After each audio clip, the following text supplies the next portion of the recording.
Hello. Welcome. Oh, that's a good sign. People said hello back. I guess you can hear me. Welcome, everyone. Welcome. Welcome to our Progressive Delegates Convention. Thank you all for being with us. My name's Mike McCorkle. Glad to welcome you all and all of our candidates out here as well. This event is co-hosted by the Colorado Working Families Party, Our Revolution Metro Denver, the Democratic Socialists of America, and the Progressive Democrats of America. Yeah! I know. It's a good group of organizations, and there are sign-up sheets over here if you want to get more involved. We encourage you to do so. Thank you all for being here. This is a completely volunteer-run event, so if anything goes wrong, you're not getting your money back. We're very grateful to have some good progressive candidates out here. And we're going to get up and running here in just a moment with a few of those. So a lot of candidates, as you can imagine, are running around to HD meetings and other events, or they're out canvassing. So we're going to do our best to keep the schedule moving smoothly, but bear with us if we have any downtime or anything like that. And we've got candidates who have got tables along the side. And while we appreciate a good attentive audience, we also want everybody to feel welcome to go over and talk to the candidate who you want to talk to, the one who's of interest to you. This is about getting progressives and just ordinary Democrats the kind of face-to-face, eyeball-to-eyeball access with candidates and elected officials that people ordinarily think you have to be a big money donor or something like that to have. So take advantage of that and go out and greet the candidates. We want to thank the Mercury Cafe as well. Yeah! For many, many years now, it's been the home of Denver's progressive community. And we thank Miss Marilyn for hosting us here tonight. And the food is really good. Go downstairs and get some lunch afterwards or during the event. The beverages are plentiful and flowing. The staff is kind. So please be kind and generous to the staff as well. Mercury Cafe is very generous to have us here. So welcome to the event. We'll go ahead and get it started. I'm going to make it my goal to no longer be on the microphone for most of the rest of the day. I've got my much smoother friend, Chad Hurd, reprising his role. We did an event like this. The Bernie volunteer crowd did an event like this back in 2016, so it's a little bit of a tradition. And we've got Chad back here to reprise his role as host. So welcome, and let's get things rolling.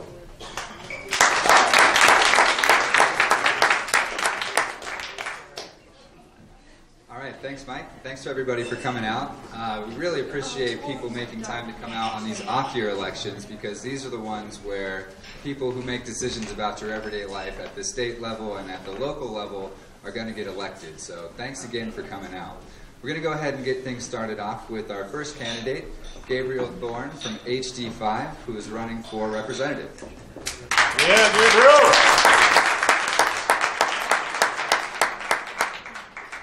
Good morning, everybody. It's great to see a good turnout here at Mercury. I love this place, not only because it's in my district, because that's nice, but also because it has good food, good drinks, and it always hosts Our Revolution Working Family events. So a little special place in my heart there. So some of you know me, some of you don't. My name's Gabriel Thorn, and I'm running for Colorado House District 5, which, if you want to know where that is, it's mostly downtown Denver, Rhino, Five Points, Elyria, Swansea, and the surrounding neighborhoods. Now, I'm running an issues-based campaign focused on the issues that working families care about. Because my vision for Denver is pretty simple, honestly. It's a vision where we have a city where the people who work here can afford to live here. I know that sounds crazy. It's something that we should be able to take for granted in any city, but unfortunately we can't do that anymore in Denver. I walk around every day and I talk to people at their front doors, and the number one thing that I hear is we can't afford to live in Denver anymore. I just last night talked to 4 people who are considering moving out of state. And some of these are elderly people who have lived here all their lives. That is tragic. These are the staples of our communities. They're being run out of our city. So the issues that I focus on are issues like affordable housing. And that's not just subsidized housing, but also creating renters' bill of rights, market rate affordable housing, bringing rent control legally into Colorado. Yes. As well as healthcare for all, because that makes things more affordable. Giving cities the right to raise their own minimum wage above the $12 limit. Right. Because what works in Denver is not necessarily what works in Grand Junction. You know, it's much more expensive to live in Denver and Boulder than it is to live out on the Eastern Plains. And there was a concerted Republican effort about 4 years ago to sweep across the nation and make sure that states enacted laws that made it so that cities could no longer raise their minimum wage. So I want to change that. I also am in favor of protections for our LGBTQ community.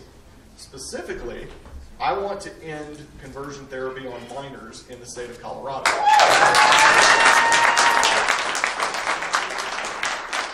sat through 11 hours of testimony in the Capitol last session on a bill that would end it, and I saw it die right there in committee.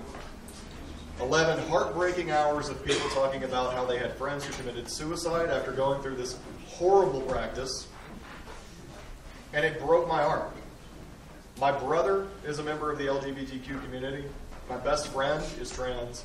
And to see them have to deal with this sort of bigotry that this practice promotes is awful. I also want to enact protections for our immigrant community. Not just documented immigrants, because I don't believe that being Coloradan is a matter of paperwork. Yeah. It's quite simple.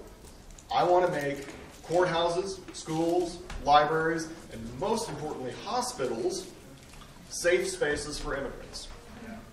Because no one should have to fear deportation when they go to visit the emergency room.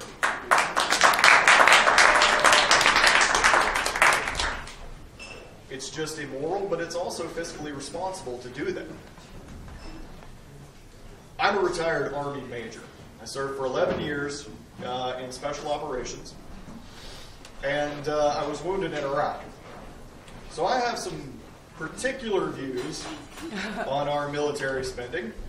I have seen the fraud, waste, and abuse that our government puts into the military budget, and it disgusts me. But what I've learned is that we can only accomplish something great when we work as a team. I, as a representative, cannot make all of these things come true. We need strong, progressive leadership across the board. And that's what organizations like Our Revolution, Working Families, and Democratic Socialists of America are going to do. They promote candidates who are going to get into office and make real change by not taking money from corporations, not taking money from PACs or lobbyists, and being beholden to the voters rather than big-moneyed interests. That's what I'm doing. That's what most of the candidates in this room are doing. And that's why I support them. Because we as a coalition can make change. As individuals, we're a drop in the bucket. But together, we overflow and we make real change in our communities.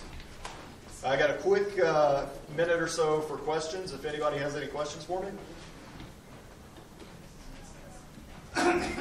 All right, you can see me at the table back there to find out more about my campaign.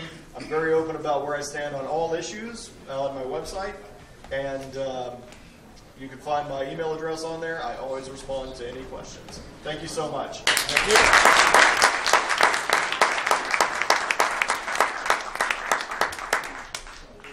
All right, thanks, Gabriel. Our next candidate is also from HD5, Lou Irwin.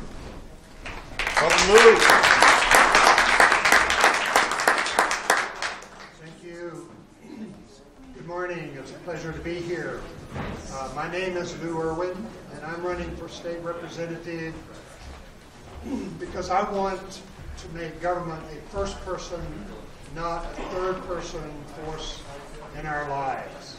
We have the power to make the state an instrument of our priorities and our most important issues. I believe that we need to prioritize, first of all, the big issues like preserving reproductive choice and promoting civil rights for everyone, promoting economic opportunity, and finding a way to move toward universal health care. Those are the big issues, but in the small issues as well. The individual issues that affect people's daily lives are problems that your representative should be able to deal with on a daily basis, and that's just as important as working on the big issues. I'm also running to rescue the art of the deal from the bad reputation the president has given it. The art of politics is the art of the deal. Not in a way that compromises core principles. I will never do that. But in a way that finds common ground among conflicting interests. I'm a proud progressive Democrat, and I have worked in the Democratic Party of Denver for 8 years as policy director, as chair of the Public Policy Committee, and have worked proudly for Senator Irene Aguilar as her policy director for nearly 8 years. I'm proud to have her endorsement in this race.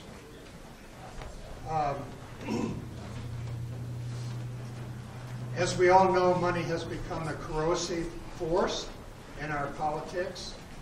I have accepted the voluntary limitations on expenditures provided for in state law. I am counting on the fact that a lean campaign of personal contact and specific ideas will be better than a costly campaign of glossy flyers and vague generalizations in winning your vote. I'm a Coloradan by choice, not chance. I grew up in the bicultural milieu of South Texas, and as a college student, came my first time to Colorado on a field trip. It was a brilliant, beautiful autumn afternoon, and I fell in love with the state then and there, so much so that many years later, I bought sight unseen from a magazine ad 2.5 acres in the Sangre de Cristo Mountains. When I retired from an academic career 8 years ago, I was able to move to Denver and fulfill a long-standing dream to make my permanent home in this state.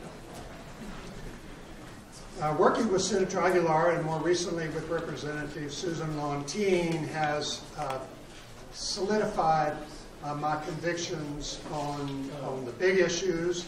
I've already mentioned protecting reproductive choice for women, ensuring civil rights for everyone, that's everyone with no exceptions. And there are other specific, I think, bold ideas that we need to consider in this state.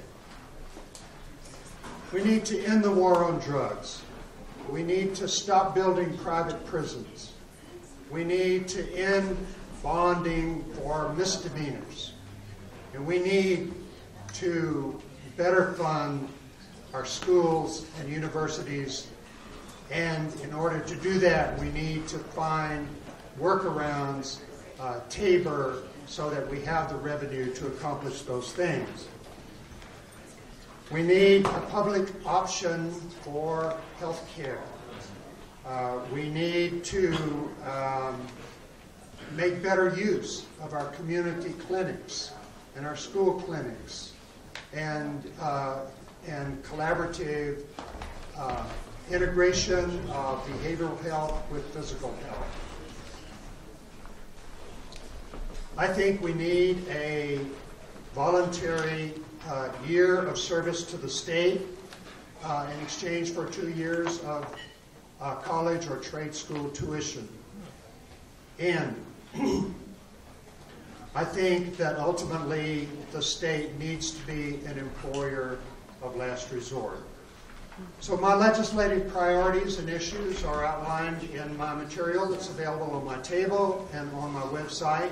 Please visit our websites for all of us, compare us, and make the selection of the person you think who will best serve your interest and the interest of House District 5. My aim is to make your concerns, my concerns and your issues my own. So if I win, you win. Therefore, we all win with Irwin.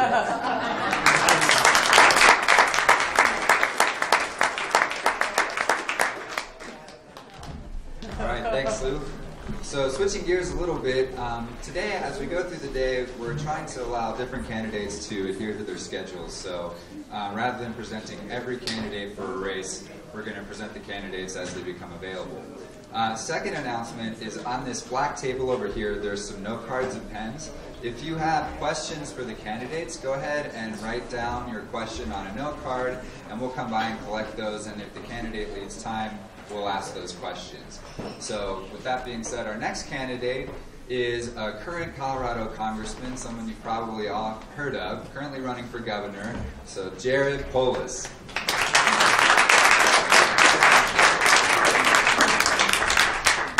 It's exciting to see so many friends here and to meet a few more.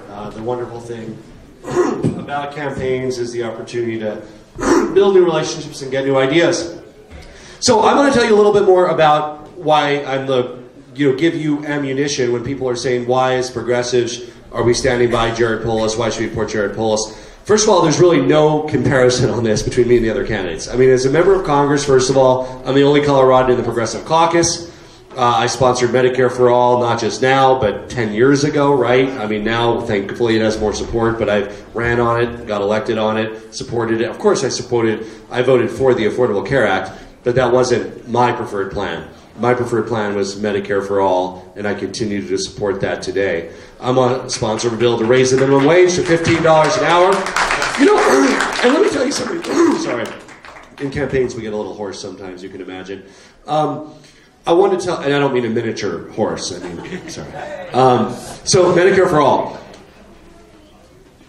Democrats have a hard time explaining the Affordable Care Act because it's complicated. And I made this case 10 years ago, and I make it today. People always say, Jared, how can you be so progressive when you need to campaign and you go out to Rio Blanco County or you go out to Yuma County? How do you make the case for Medicare for All? I say, frankly, that's easier than making the case for the Affordable Care Act. You go to a conservative area, you're trying to sell Affordable Care Act, you say, look, we got the exchange, maybe you get a subsidy, what's your income level, there's a mandate. It's complicated. Medicare for All, you say, you have Medicare or your parents have Medicare, you understand it, we want that for everybody. That's an easier selling point, even in the more conservative areas of our state. And so I think we should have Democrats that run on a bold, progressive message, because that excites people across the state. A lot of people out there say, oh, is Jared Polis too progressive to win in this state? I say the answer is no, and I can prove that. One is, I represent Larimer County, the biggest county in the district I represent. 3 Republican commissioners, sheriff's Republican, assessors Republican, every county elected officials Republican. But I carried Larimer County in the last election. I won it. So I can get those votes because we excite people about bold progressive ideas. And I don't see other candidates in this race that can do that, to help get our base out, but also to show people in the middle that we Democrats believe in something. We're not just for go along, get along, Denver establishment, Democratic establishment politics. We're for really making things better. In education, the top of my agenda is giving every child in the state access to preschool and kindergarten full day. Because I have a 6-year-old and a 3-year-old, and I'm able to afford kindergarten and preschool for them. Why should my kids start out with an advantage over families who can't afford that? All the studies show that those are the most important educational years. And I point out, preschool and kindergarten, that's an economic issue too, folks. For the high cost of childcare for 20-somethings and 30-somethings on top of rent or mortgage, on top of their car payments, it is an enormous cost. The Denver Post release said the average cost of a high-quality full-day preschool, $10,000. So you have many families where one partner has to stay out of work and stay home, or they have to pick the less expensive daycare rather than the quality daycare. What can a single parent do? So preschool and kindergarten, we want to talk about them as educational equity issues, but they truly are economic issues too. And I think it's important for Democrats to lead with that bold economic message, which we're doing also. I put my Colorado Works plan. I was the chief Democrat on labor issues in the last Congress. I got a proactive labor bill that we introduced and we got all the unions behind that would criminalize violations of our labor law to get companies to take it seriously rather than just see it as a cost of doing business, which many do today, unfortunately.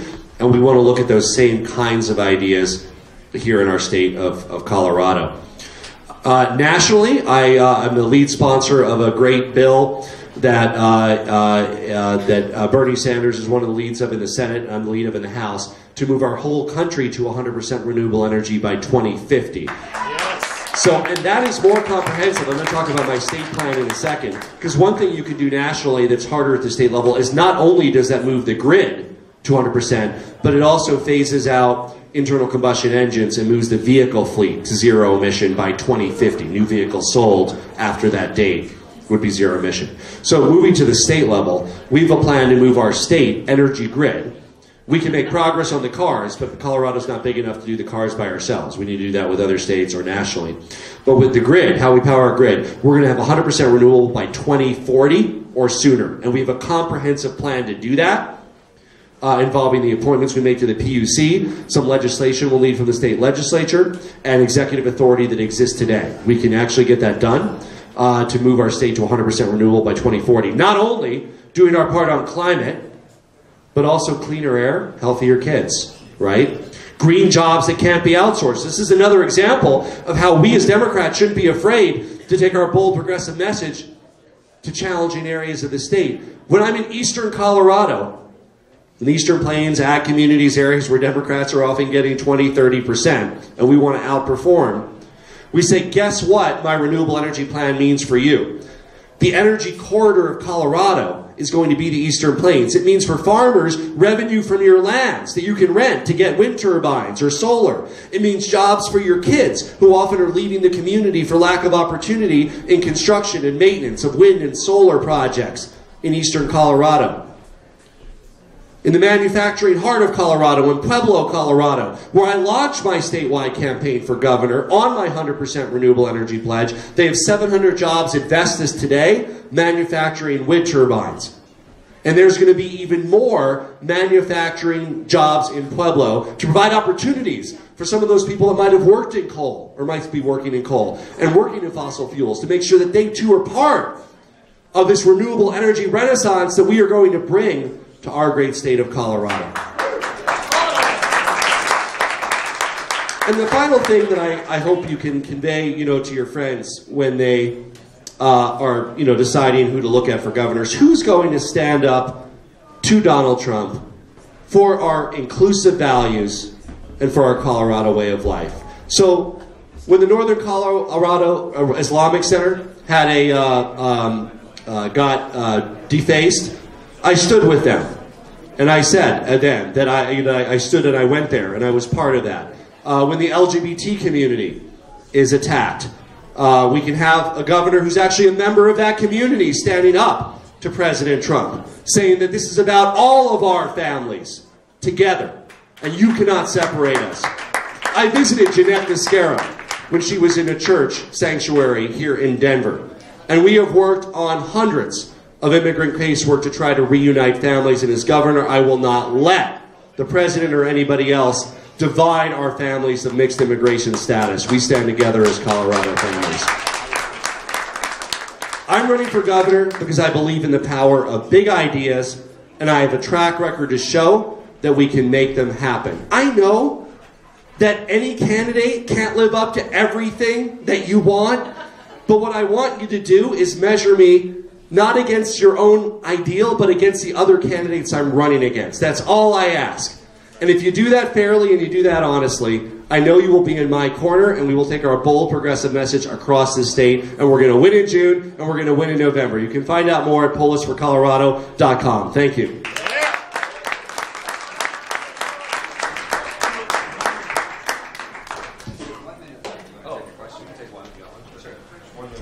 So we got 1 minute, so we'll do one question here. So, all right, would you support a state public bank to fund infrastructure and loans to workers' cooperatives? So I love this idea. North Dakota has a state bank. For me, the idea is great. And so what we have to see is there a viable business plan and can it work? And so I don't know the answer to that. North Dakota, part of the reason they had it is they didn't have adequate banking services. But, you know, we have banks here, obviously, including community-owned banks. But if we can make it work, I think it's great. So it has to work. So it's, as governor, I would work with any group that wanted to propose this. I would lend the resources of our office to help them with their projections and their estimates. And I would be hopeful that this is a concept that could work here in Colorado. And it's fully my understanding that such a bank could be given a boost if we deposited some of the state funds in it. But now that alone wouldn't make it viable, but that could help it on its path to viability. If we use it as a repository for some of the state funds that we administer. So I'd be very excited to explore that concept with the legislature, and I wanted to thank you for bringing that forward. Thank you. Thank you. Thanks, Congressman. All right, so our next candidate is Dave Young, who's running for treasurer, so another statewide race. Yeah, Dave. Thank you. I'm Dave Young. I'm a native Coloradan, and I'm a progressive Democrat running for state treasurer. I advocate for public school funding. I advocate for health care funding. I advocate for increased transparency, and I'm working on a fix to Tabor and Gallagher so that your state's budget can actually fund your priorities. As a state representative, I fought for your progressive values. I've fought for gun safety. I fought for immigrant rights. I fought for health care funding and improved health care access. Certainly, I fought for public school education and education funding. I taught in Greeley as a junior high teacher for almost 25 years. By the way, great preparation for being in the legislature. And so I've had an opportunity up close and personal to see the devastating effect of tanking our funding for public school and what effect it's had. As a matter of fact, I've been around the state, I've seen that. So I'm working now on a fix for that. How many of you have signed the petition for Initiative 93? If you haven't, I've got it here. We're going to make changes to Tabor and Gallagher in this petition. We're going to raise taxes on the wealthy and corporations, and we're going to sweep that into our public schools in order to fund them appropriately. So happy to talk to you more about that. Walker Stapleton, I was waiting for that, has used his position in order to actually downgrade and attack para over the last 8 years. I'm a para retiree, so is my wife. I know how important para is to 500,000 people in the state of Colorado, and frankly to our economy. And I'm going to do everything I can currently in the legislature. There's a bill in the legislature right now, and as treasurer to ensure that we have a strong para system. I'm a defender of the defined benefit program. Okay? There's talk about changing the para board. I'm not in favor of that. That's a Walker Stapleton proposal. The people who are actually have skin in the game should be involved in that board, and I believe that. So protecting the treasure of the state of Colorado, your tax money, is important. I've been on the Joint Budget Committee for the last 4 years. I manage the state's $30 billion budget.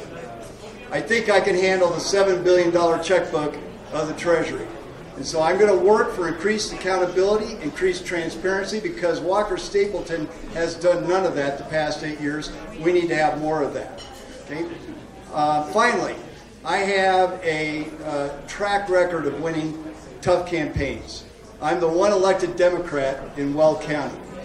Let me repeat that.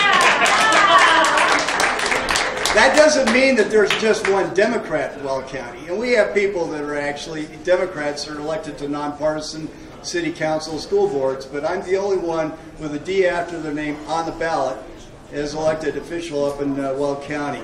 I know how to win tough races. I had $500,000 of Coke money run against me in the 2014 campaign. I had Donald Trump in my district in a huge rally in 2016 at UNC 2 weeks before the election.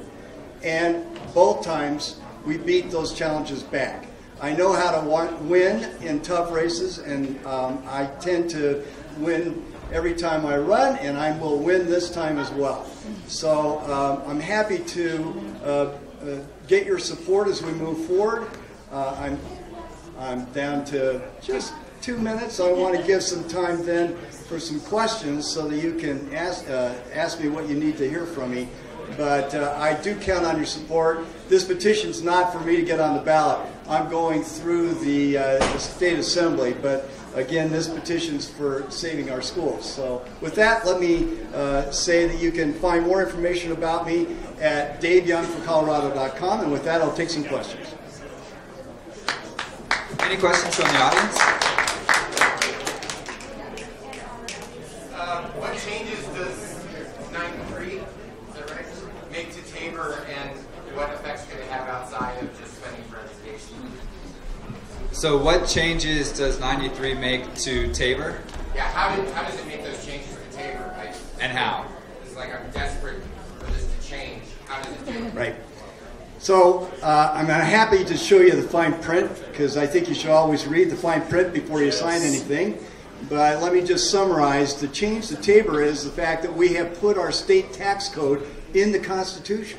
And that's what's made it so difficult for us to raise funding, because Tabor says you have to have a vote of the people in order to be able to do that. Right. What we're doing in Tabor with this petition is we're actually introducing a graduated income tax that starts on actual taxable income at $150,000, but really increases it when you get over $500,000 of personal income, taxable income, and then we're increasing taxes on corporations from 4.63% to 6%.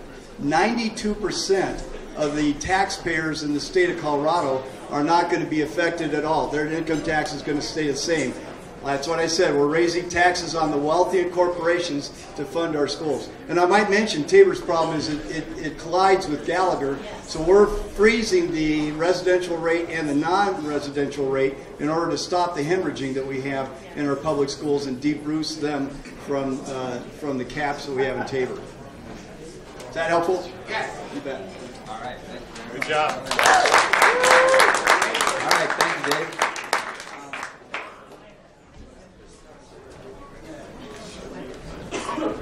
All right, so we have another statewide election office in our next candidate, who is running for Attorney General, one of our progressive stalwarts that's actually been endorsed by the Working Families Party. So Mike's going to say a few words about Joe Salazar.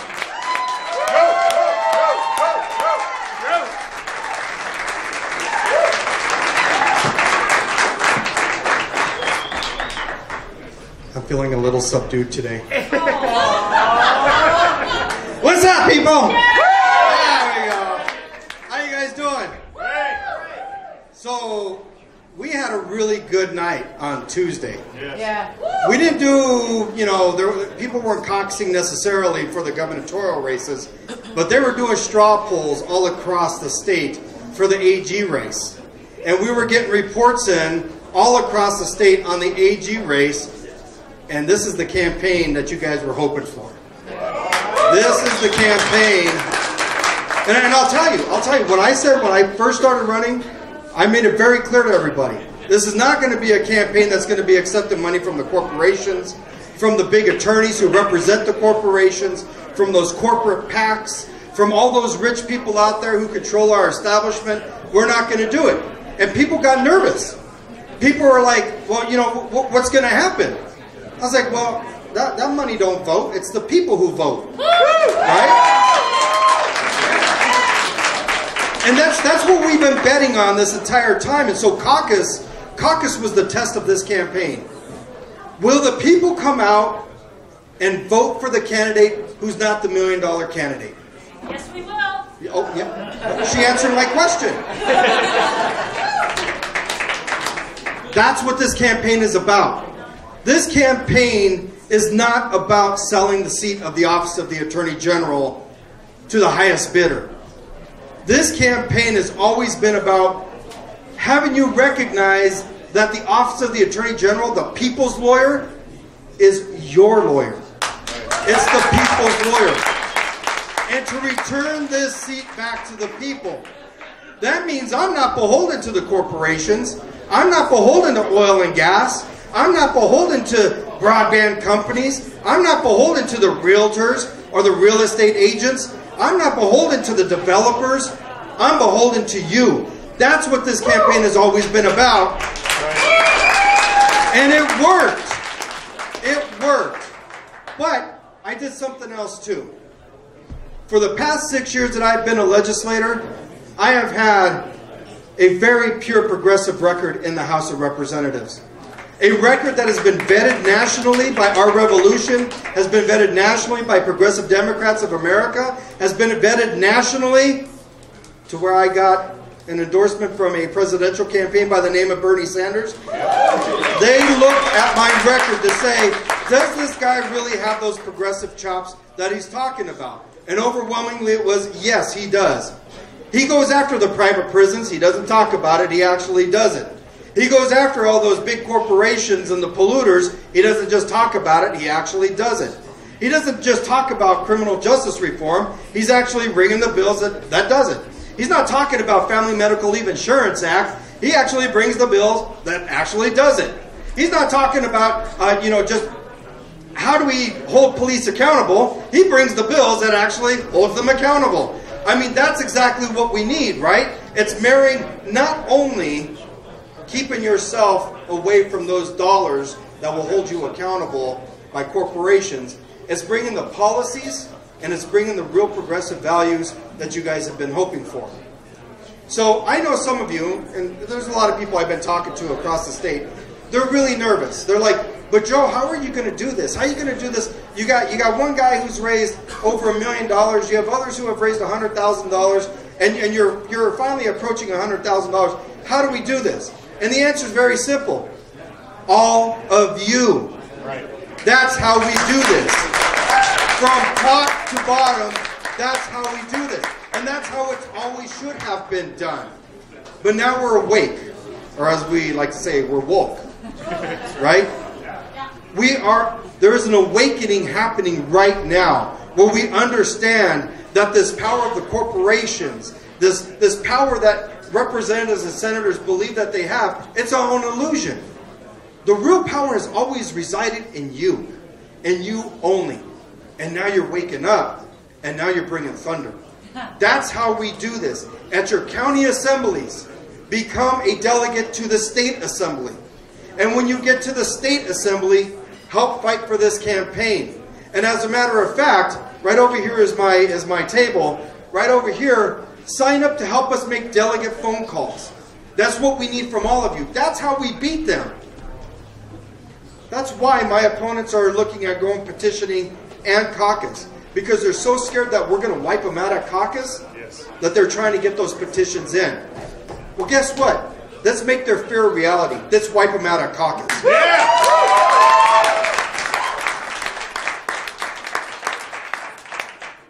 There's also one other thing that I've realized about this campaign. You know the Spanish phrase, dime con quién que andas y te diré con quién eres. Tell me who you walk with and I'll tell you who you are. Right? This campaign has showed me that I have so many broke friends low-income friends, middle-income friends who are just mucking it out every single day, right? I don't roll around with the 1%. I don't even know what they look like, except for my opponents in the race. But I don't hang out with those folks. I'm hanging out with you, right? At every single protest, march, and rally, I'm hanging out with you. And I'm not looking for the max out contributions, because I only have like 6, right? I like reach out to the 6 rich people that I know, and most of them are Latino, and they're like, but Joe, can we let's sit down and have some Mexican hot chocolate? Yeah, sure. But you know, it's you. It's the average $33 that we're getting that's moving this campaign forward. So if you could contribute as well, you know, please contribute what you can. And with that, I want to open it up for any questions. Anyone? Bueller? All right, we had one audience question. One audience question. So, should Colorado join the suit with New York, California against energy companies for causing climate change? Absolutely. Yes. And y'all have been tracking my Martinez bill, right? The Martinez bill was killed in the Senate earlier this week, and it was killed with such disrespect by Republicans who told people that they couldn't say the word explosion during the hearing, and who got kicked out of the hearing because they used the word explosion. Well, you know what? As a state representative, I have to convince 99 other representatives and senators to pass a bill and 1 governor. As Attorney General, I don't have to go to them anymore. I could join those lawsuits and start going after those oil and gas companies, start going after those polluters in order to protect our environment, in order to protect our kids, in order to protect people, in order to protect our future. And that's what I plan on doing. Yeah!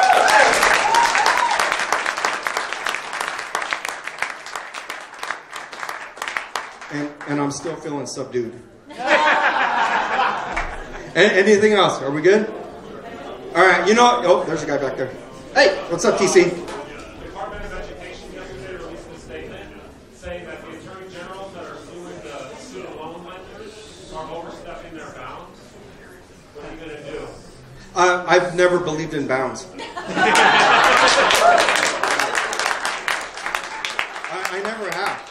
Going after them, right? I mean, we have to. This is a consumer protection issue, and we have to go after them every step of the way. Predatory lenders, price gouging pharmaceutical companies. I brought my bill on Thursday. I passed that at committee. It will be heard on the House floor hopefully soon enough to give the power of the Attorney General to finally go after these price gouging pharmaceutical companies. Yeah, I mean, look, and I kind of said it tongue-in-cheek. There's some limits to what the Attorney General can do, but when it comes to suing, yeah.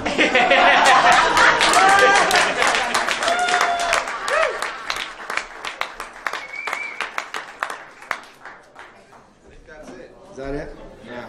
All right. We'll see you guys later.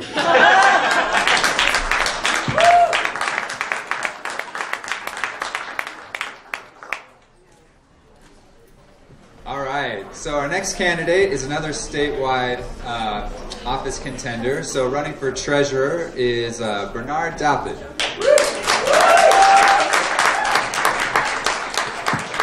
Thank you so much. Good morning, progressives. How's everybody doing? My name is Bernard Douthit. I am running for state treasurer. You can call me Bernie, or you can, my little sister Claire, she used to call me Bernard the Nerd. You know, having some fun. I'm running for state treasurer for a couple reasons. One of the main reasons is that I believe that health care is a human right. I am self-employed. I have gone without health care. I've had other employees of mine go without health care. I think it is outrageous that we have not fixed this problem. Everybody's got a story to tell about health care. I also am a progressive. That word gets used a lot, but I will tell you that in 2016, I campaigned for Colorado Care for Amendment 69, a single-payer initiative, 2 years ago. I have been in favor of public banking since before anybody started talking about it. I was out on the campaign trail talking about, do we need a public bank? Yes. And then the ditch, the I-70 ditch, needs to be ditched. It is a $1.2 billion project. Do you think the I-70 ditch needs to go? Yes. Yes. It is $1.2 billion. The big dig in Boston went 5 times over budget. 5 times over budget. And there are other statewide candidates who say they need to look at the numbers. They need time to review this. I do not. I have a finance and economics background. I know this is a bad recipe. It is very, very risky. I also will tell you, I am taking a stand against the Olympics. And what a good treasurer can do is say, this is a waste of money. Do you want our elected leaders focusing on winter games that are going to be 12 years from now? No.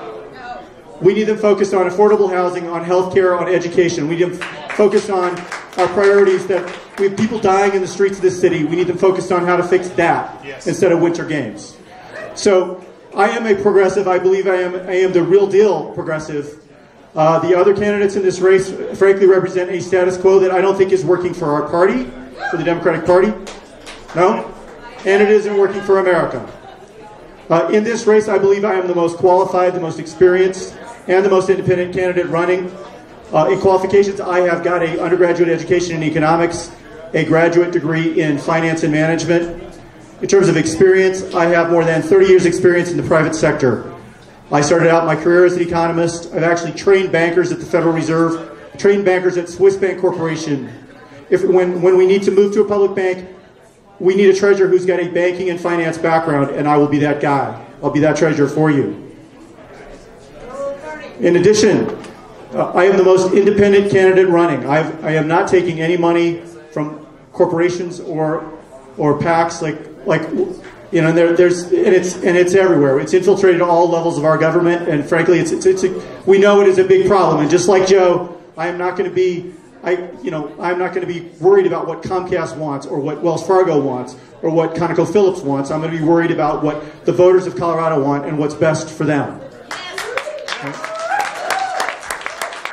Now, as treasurer, I want to do 4 things. There are 4 things at the top of my list. The first is the state has about $3 billion. That is billion with a B, $3 billion with Wells Fargo. I want to move our money out of Wells Fargo. Yeah! Yes. The second thing I want to do is, when I look at the status quo of PARA, and my mom is in PARA, my partner is in PARA. There are 500,000 members in PARA in the state. It is a very important program, but it has gone from being fully funded and in decent shape 17 years ago to $32 billion in the hole. Wow. $32 billion. The trajectory is not good. And when I look at this, I look at what other states have done, like South Dakota. They use county treasurers, they use state auditors, city auditors, and they put them on that board, and they are 100% funded. We can change the PARA board, make sure that it is never privatized and that it's protected. But I think we got to make some changes to fix it for the long term. That's number 2. The third part of my campaign is I am pushing for a public bank. I've been talking about this since I started my campaign. We need a public bank for the marijuana industry. Do we not? Yes. Yes. And we also need to move our money out of Wells Fargo. We are earning 1.1% on our money, and we will put it to work for us. Bring it back to Colorado, bring it back to be invested in small business, bring it back for student loans and infrastructure projects. We can do it. That's number 3.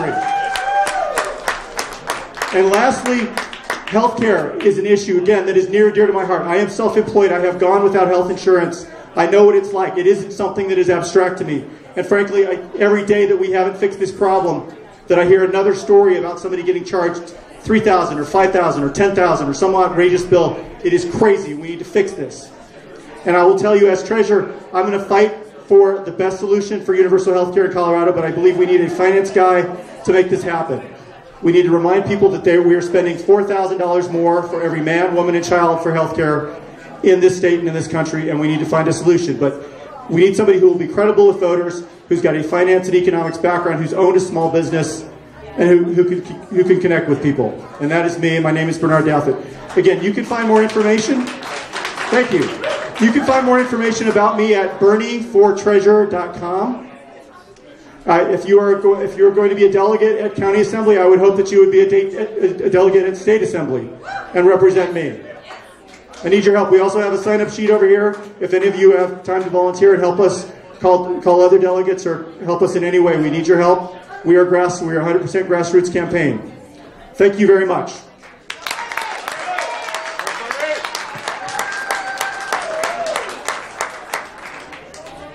All right, thank you.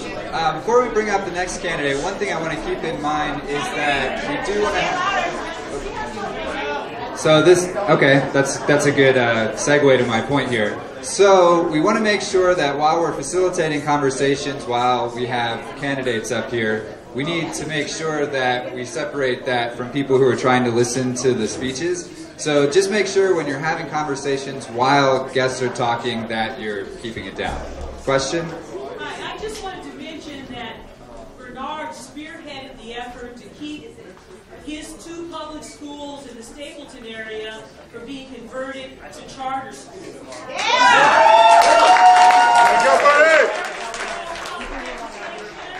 And he's tired of seeing money being funneled from our local schools to our charter schools. We're losing social workers, we're losing teachers, librarians, etc. I just wanted to Got it. Thank you. That's good input. So one more thing is, if you are having trouble hearing the candidates, make sure that you come up to the front here. All right? So with that being said, we're going to introduce our next candidate, running for Secretary of State, Jena Griswold. Jena! Hi, everybody. My name's Jena Griswold, and I'm running for Secretary of State. And I have never been told in my life that people can't hear me. So if I'm too loud, tell me to be quiet. So the Secretary of State oversees all of our elections. And I'm running for some pretty simple reasons. Protect our voting rights and bolster cybersecurity in our elections. Ensure that redistricting is done fairly. There is no room for gerrymandering in Colorado. And also, we need to fight to get big and dark money out of our politics. It's gone way too far. Now, I grew up very working class in Estes Park. I actually started working the summer after 7th grade because my mom, she worked full-time, but we would still sometimes have to go to food banks growing up. And so I wanted to help out, and I'm really glad that I did. I saw how a lot of Colorado families struggle, that we did not have a unique situation in my household. And that's why I started working. I think I was 11 or 12. And it inspired me to be the first person in my family to go to a 4-year college and then off to law school, because I wanted to fight to even the playing field for people. Now, a couple years into my legal career, I had this great opportunity. And that was to join President Obama's campaign as a voter protection attorney here in Colorado to protect our voting rights. You know, do you all remember Scott Gessler, who was our Secretary of State? Well, you do remember him. And he was actively trying to disenfranchise Coloradans in more than one way. So I took away from that election the need to have a Secretary of State who's going to protect our voting rights and our Constitution. I went on, I served the state as director of our federal portfolio for the governor. When the flood hit northern Colorado, I worked with our congressional offices in the Obama administration to help bring more than $1 billion of flood relief. And then I came back home. Just like in 2012, we unfortunately have to fight to protect our voting rights again. President Trump formed a voter commission and started to collect voter data on everybody in the country. Nearly every Secretary of State in the nation came out and condemned this commission because it was part of a coordinated attack on voting rights. And there's a lot more Republican Secretaries of State than Democrats, and they all condemned the commission except 3, one of which is our current Secretary of State. Can you guys just walk around with me throughout I love the side effects. Okay, water side effects. No, I'm just kidding. So our current Secretary of State, when he sent our voter data to Trump in D.C., it caused nearly 9,000 Coloradans to cancel their voter registration. That's a big deal in a swing state like ours. Race for governor has been decided by just over 5,000 votes, so having 9,000 Coloradans cancel their voter registration can't decide who's governor, who's attorney general, who's treasurer, and who's Secretary of State. On top of that, Colorado was one of the 21 states whose elections were targeted by cyber attack, last presidential. And you all know that we have a dark money problem just flooding into our elections. So what I would like to do as Secretary of State, first and foremost, is protect our voting rights. I believe when we have an attack on a voting right, what we should do in Colorado is bolster those rights. That's the Colorado way. And I'd like to expand automatic voter registration to get more eligible Coloradans participating in voting. cybersecurity in our elections, we cannot wait until we're compromised. We have to bolster our cybersecurity immediately. That will be my top priority. It's a national security risk, and we need to get in front of it. And when it comes to dark money, we need to pass transparency measures. That's why I support requiring presidential candidates to release their tax returns to get onto the ballot. That's why I support closing the federal loophole that allows Russia or other organizations to buy social media and not report at all. And in Colorado, we need to tighten our transparency measures so we can see who is trying to affect our elections. If you care about oil and gas, you need to know who's putting money into elections. If you care about education, anything you care about, you need to know who's trying to influence. So that is why I'm running. This is my first race. It's amazing to me. I had to sell my car for $200 to buy my plane ticket to get to law school. And to have this race go so well, it just means the world to me. So what I can say to all of you is that I'm going to work really hard. We have to win this race and there's a path forward, but I need your help. So if you are a delegate, please go all the way to State Assembly. I am only caucusing and I would love to have your vote. Thank you. If you have time to volunteer, we're right over here. Come sign up, and I'm also going to pass around sign-up sheets. I would love your help calling folks. We're going to win by organizing. That's how we win in 2018 and get our democracy back on track. And if you do, you know, we need money and donations to organize and communicate around the state. If you can donate $5, $10, $15, every dollar helps. And we would love to bring out another organizer. So with that said, that's why I'm running. Again, my name's Jena Griswold, and I would love to take your questions.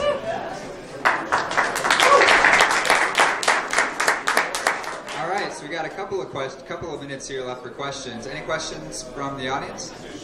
Jena, what are your opinions on moving to full paper ballots and not electronic? All right, opinions on moving to full paper ballots and not electronic. We are in the age where we need to be all on paper ballots. We have a closed system when we're voting, which is good. And we do have one of the safest election systems in the country comparatively, but we have to do more. So not only do we need paper ballots, because anything that's a machine, you all know, can be hacked or compromised. We also need to do risk-limiting audits afterwards to make sure the tabulation machines are working. Yes. On top of that, the Department of Homeland Security has said that our elections are critical infrastructure. So they monitor the attacks we see. But what happened in 2016? 21 states were being attacked. The Department of Homeland Security didn't call the governor. They didn't call the secretaries of state. They called county clerks, where we vote at the county. That's problematic. We have 64 counties in Colorado, and they do a great job. But some county clerks' offices are only open 3 days a week because of resource limitations. They have the county clerk and one person. They don't have an IT department. So imagine you're those two people, you're running the DMV, the elections, and the Department of Homeland Security calls you and says, hey, by the way, your elections are under attack. We need to make sure the Department of Homeland Security is notifying the Secretary of State so we know what is going on around the whole state to make good decisions. On top of that, we need someone pushing the Department of Homeland Security to help us out in Colorado, provide us the resources, because they are providing resources, but we need an advocate for that. And lastly, we also need the person policy, making sure that folks aren't getting close to the machinery, the election machine, making sure that our elections where the voter data is stored, that all that cybersecurity is bolstered, because we don't want people's personal information stolen. Are there any more questions? Redistricting is a hot one. Anybody cares about that? Talk about it. What do you think of cross-check? So the question is, what do I think about cross-check? I think it depends on how it in theory, it depends on how it operates. Having clean voter rolls is important. It allows county clerks to be more efficient, especially when we don't have huge budgets. It saves resources, and it's always good to have good information. My big problem with the voter commission that Trump set up is it was being run by Chris Kobach, who has used data and technology. He's used data and technology as an excuse to disenfranchise people. So what he has done around the country is say, hey, we're going to collect all your information, but not enough information. So my partner over here, his name's Mario Canedo. So they would say, hey, there's one person who passed away in 1984 with the same name. So we have to get Mario Canedo off the voter rolls now because who knows if he's a citizen. So what he has been doing is collecting not enough information and then using that as an excuse to get people off the rolls and disenfranchise people. That's bad. Can you talk about any other Democrats you've endorsed during this cycle? Sure. So, you know, I am not an elected official. This is my first race, so I haven't really endorsed anybody. I'm very happy to have lots of endorsements. So I have nearly 90 endorsements. 4 of the gubernatorial candidates have endorsed, including Jared Polis, Cary, Kennedy, Mike Johnston, and Noel Ginsburg. And Emily's list has also endorsed. So the last thing I would say is there's a real choice when we go to the general election. My opponent, he's a nice guy. He's been paying his NRA membership dues out of his campaign funds. I won't do that. He's been put on notice by Emily's list for being bad on women's rights. I won't do that. And I will always protect our democracy before making political decisions, and I would love to have your support, so thank you for having me.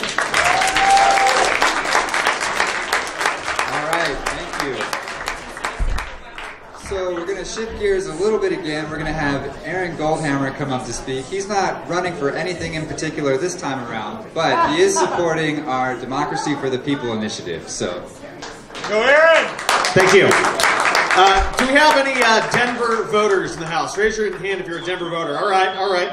Do we have anyone in here that thinks there's too much special interest money in local elections? I do. And so on your Denver ballot in November, you will see a question called the Democracy for the People initiative that does 4 things to reduce the power of special interest money in our local elections. Some people think that, you know, our mayor and our city councilor are, say, bought by developers, which this will hopefully push back on. So first thing that this accomplishes is lowers for our local elections, city council, mayoral, auditor, and clerk and recorder. It lowers the cap for the maximum donation cap to make it closer to the state caps. Second thing that it does is forbids corporations from giving directly to those local elections, which I think is good. You know, makes us in compliance with state law. Right now, corporations cannot give directly in state races. So in local races, I think that should happen too. The third component is that it increases the reporting requirements and transparency requirements at the local level. The fourth thing, which I think is going to be the biggest game changer in this, is it provides for a public matching fund for small dollar donations from Denver human beings, which will, for candidates who collect at least 100 donations and candidates that swear off PAC money. So it helps ensure that our candidates are owned by the people, as they should be, not by special interests. So I think it's a really exciting thing. You can read more about it at denverdemocracy.com. That's denverdemocracy.com. While you're here, if you want to do a little advocacy for the campaign, maybe you can share denverdemocracy.com on Twitter, on Facebook. Follow us on Facebook. We've got a Facebook page for it. So I really would encourage you to help out. We need as much help as we can get. We're sure that some big money interests are going to come out against this. So we really need the people power to make sure that we have democracy for the people. Thank you so much.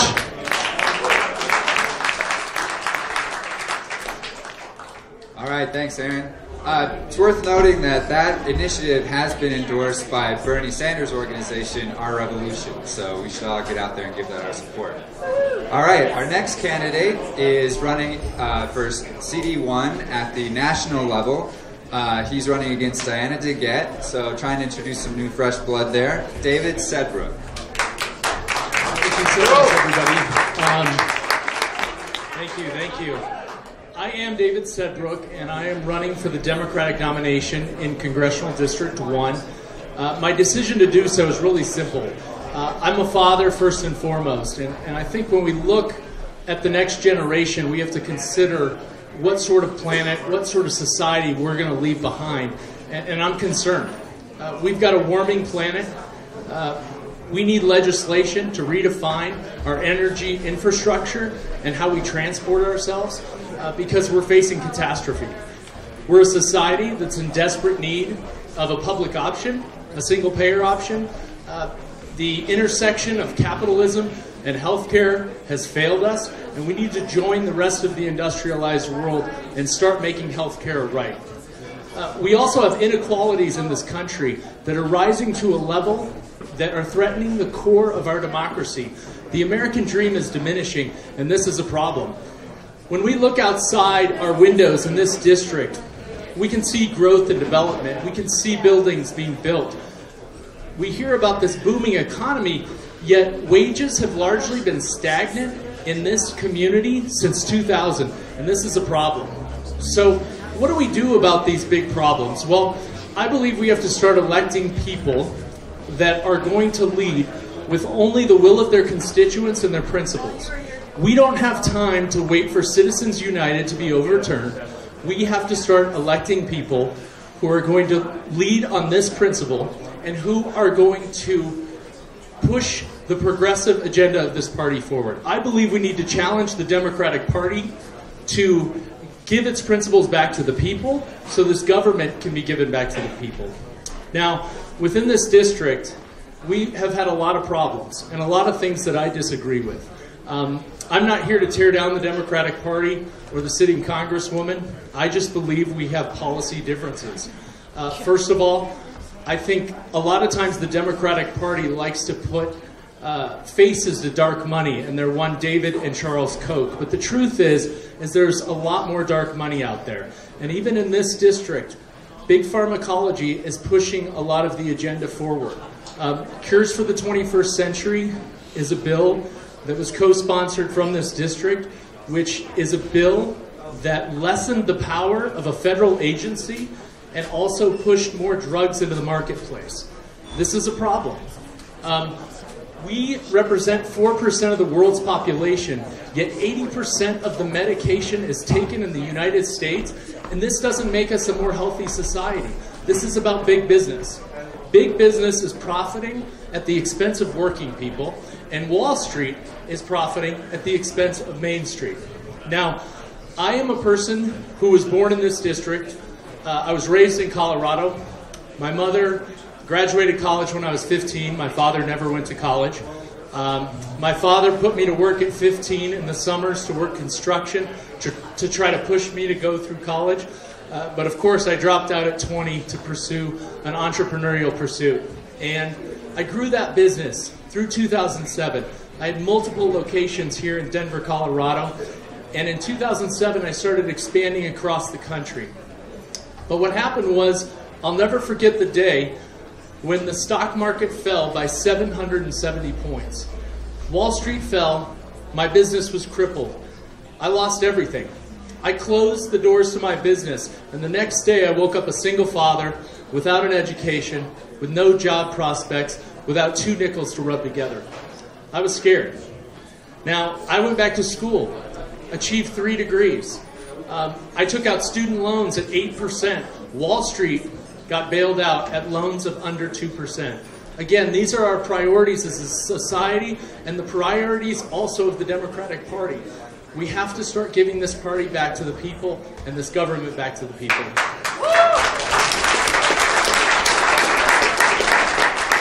So I want to thank you so much. I am going purely through the caucus and assembly process, and I'm hoping that I can gain some support here today. I'm just a guy from this district who wants to push this party to the left. And people always tell me, they say, David, gosh, you're crazy for doing this. You're taking on Diana DeGette. But what's going to be really hard is if I am elected, because I'm going to hold the Democratic Party responsible to their rhetoric and our direction. And we need to redefine our direction. I think it's time to move left. Thank you so much. I'm David Sedbrook, and I'm running on CD1.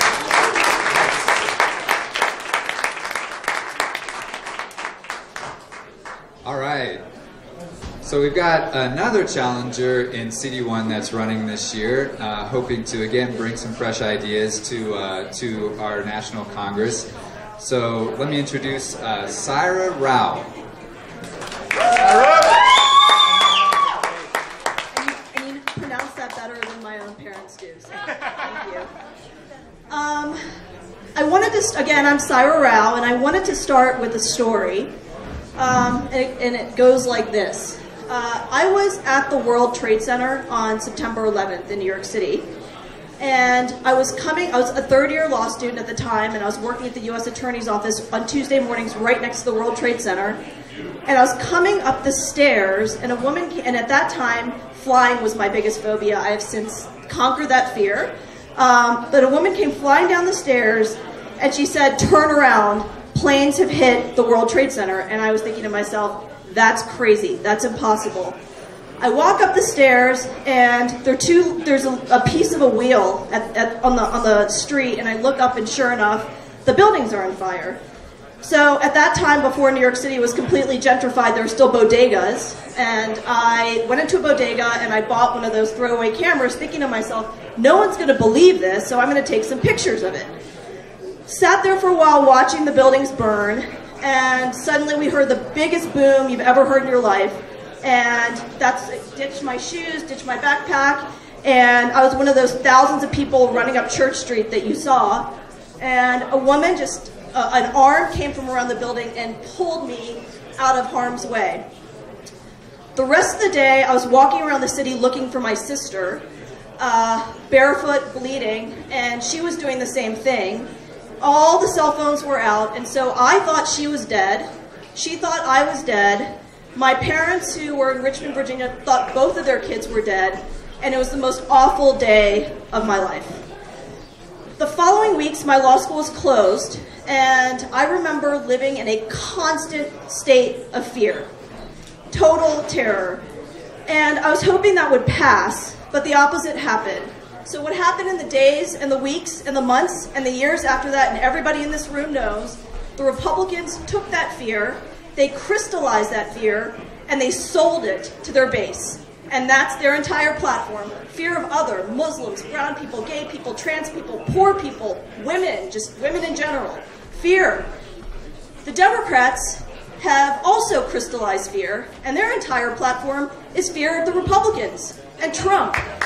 And so all we're doing is talking about resisting, and we're not talking about moving forward.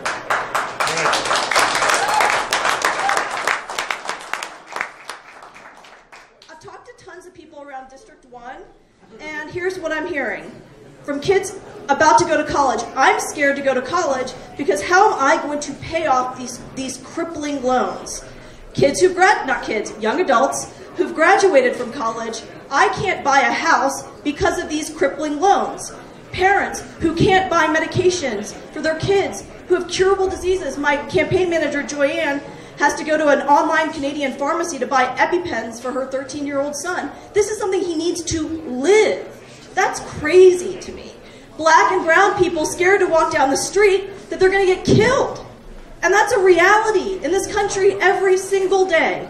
So what I want to talk about is what I'm for and not what I'm against. So here's what I'm for. Healthcare is a right. It is not a privilege. It is BS that we can't wean ourselves off of fossil fuels. Give me a break. End the death penalty right now. I say the following loud and proud: Black Lives Matter.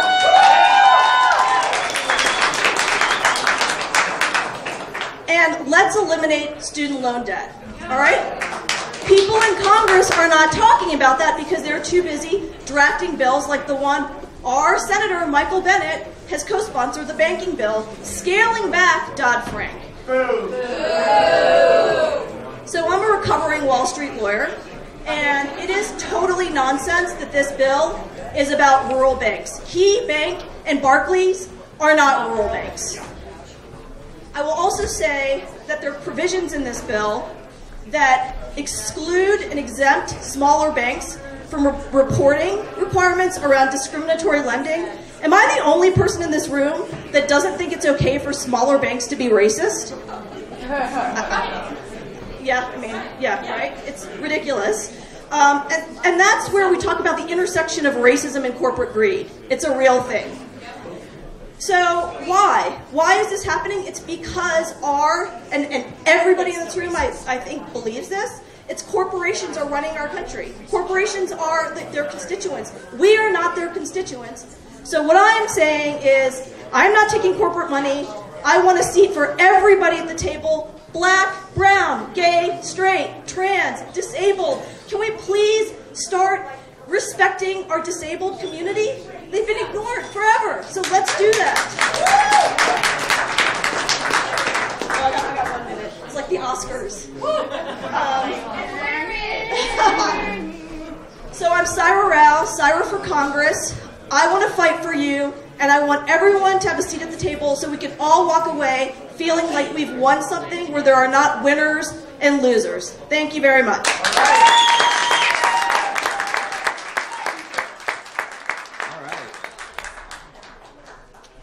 Well, that was some great insight on some of the banking bills and some things that I didn't even know were going on. So thanks, Saira. So our next, shifting gears a little bit, our next candidate is in one of those suburban districts, SD16, that you don't hear a lot about, but that are really important for us to get some solid progressives into for this election. So our next candidate is one of the people we'd like to see bring some more progressive ideas to our state Senate, Tammy Story.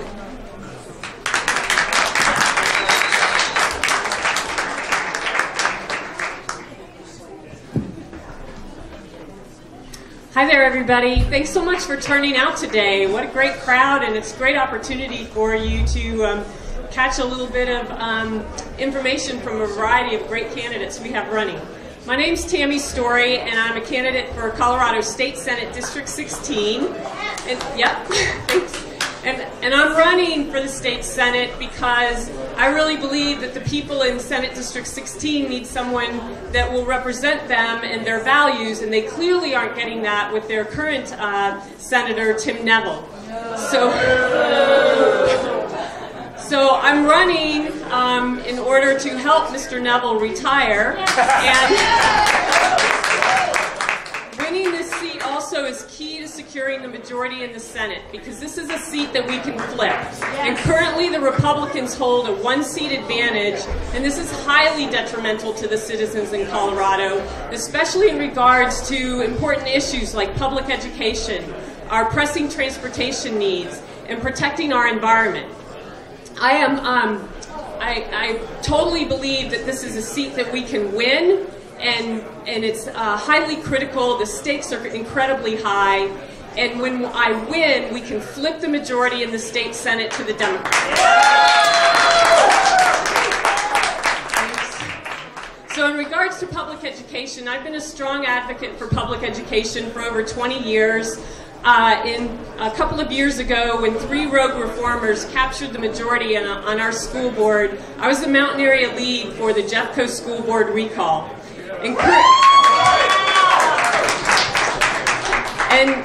And also, when you think about public education and the funding mechanism that we have in place, Colorado ranks near the bottom among the ranked states across the country in how we fund public education, and our teachers and their salaries are at the bottom.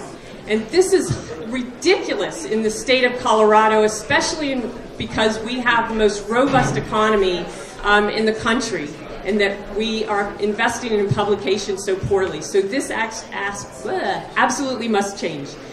Right. And so also, transportation is another big issue that I hear about when I'm out visiting with neighbors and my voters. We have, the state is growing in leaps and bounds, and who wouldn't want to come and live in Colorado? But it is impacting our transportation. And so we need to be more innovative about how we move people from place to place, and we need to start thinking about transit options in order to mitigate the growth that we have coming. And environment is another big issue in this district, because people want clean air, land, and water, right? And I think most people would agree with that. We also want to protect our public lands, our open space, our national parks. We don't want to see them go to the development of oil and gas or be sold to the highest bidder in any shape or form, because we want to be able to preserve them for generations to come. And also, we need to work on expanding renewable energy and eliminating our carbon pollution. So those are big issues that I keep hearing that come up. 1 minute. Wow, that went fast. Okay, so I'm running a grassroots campaign. I believe that meeting with voters is absolutely the best thing we can do to win this election. I need support and volunteers. I would love it if you would visit my table back there about mid-room and sign up on my sign-up sheet so that I can have your help. Because I'm running a grassroots campaign, I'm also taking donations, and I'll, you don't have to obviously live in my district to donate to my campaign and help me win. I'm not taking any corporate PAC money. Thanks. And I just want you all to know just a little bit about this process for getting me on the primary ballot, because there are 2 ways to get on the ballot, through caucus process and through petitioning on. And I'm going through caucus. And so I have to get nominated to be on the primary ballot. And I don't have a contender. I'm the only Democrat running in this seat. But I need people that live in Senate District 16 to show up at their county assemblies in one of 4 counties that are in my district: Denver, Boulder, Jeffco, and Gilpin. Show up at your county assemblies as a delegate, go to the SD 16 meeting, get elected as a delegate to go to the SD 16 assembly, which is on April 13th. It's Friday, the day before state assembly, and then in that assembly you'll be able to vote to put me on the ballot. Thanks so much for being here today.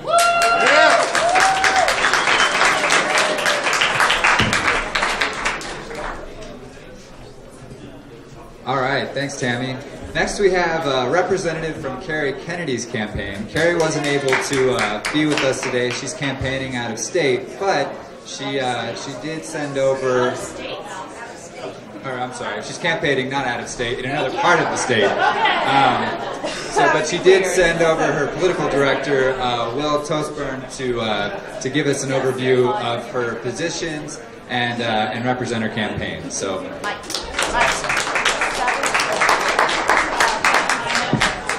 Hi everyone, I'm Will, not Cary, as you can pretty clearly tell. Cary has actually decided to move. So that's what she's doing. We gave her a day and a half to move. It's been a process, but she'll be back soon. I'm the policy director for Cary's campaign, which means they don't usually let me out from behind the computer, so I'm a little bit freaking out. So thanks for not killing me up here.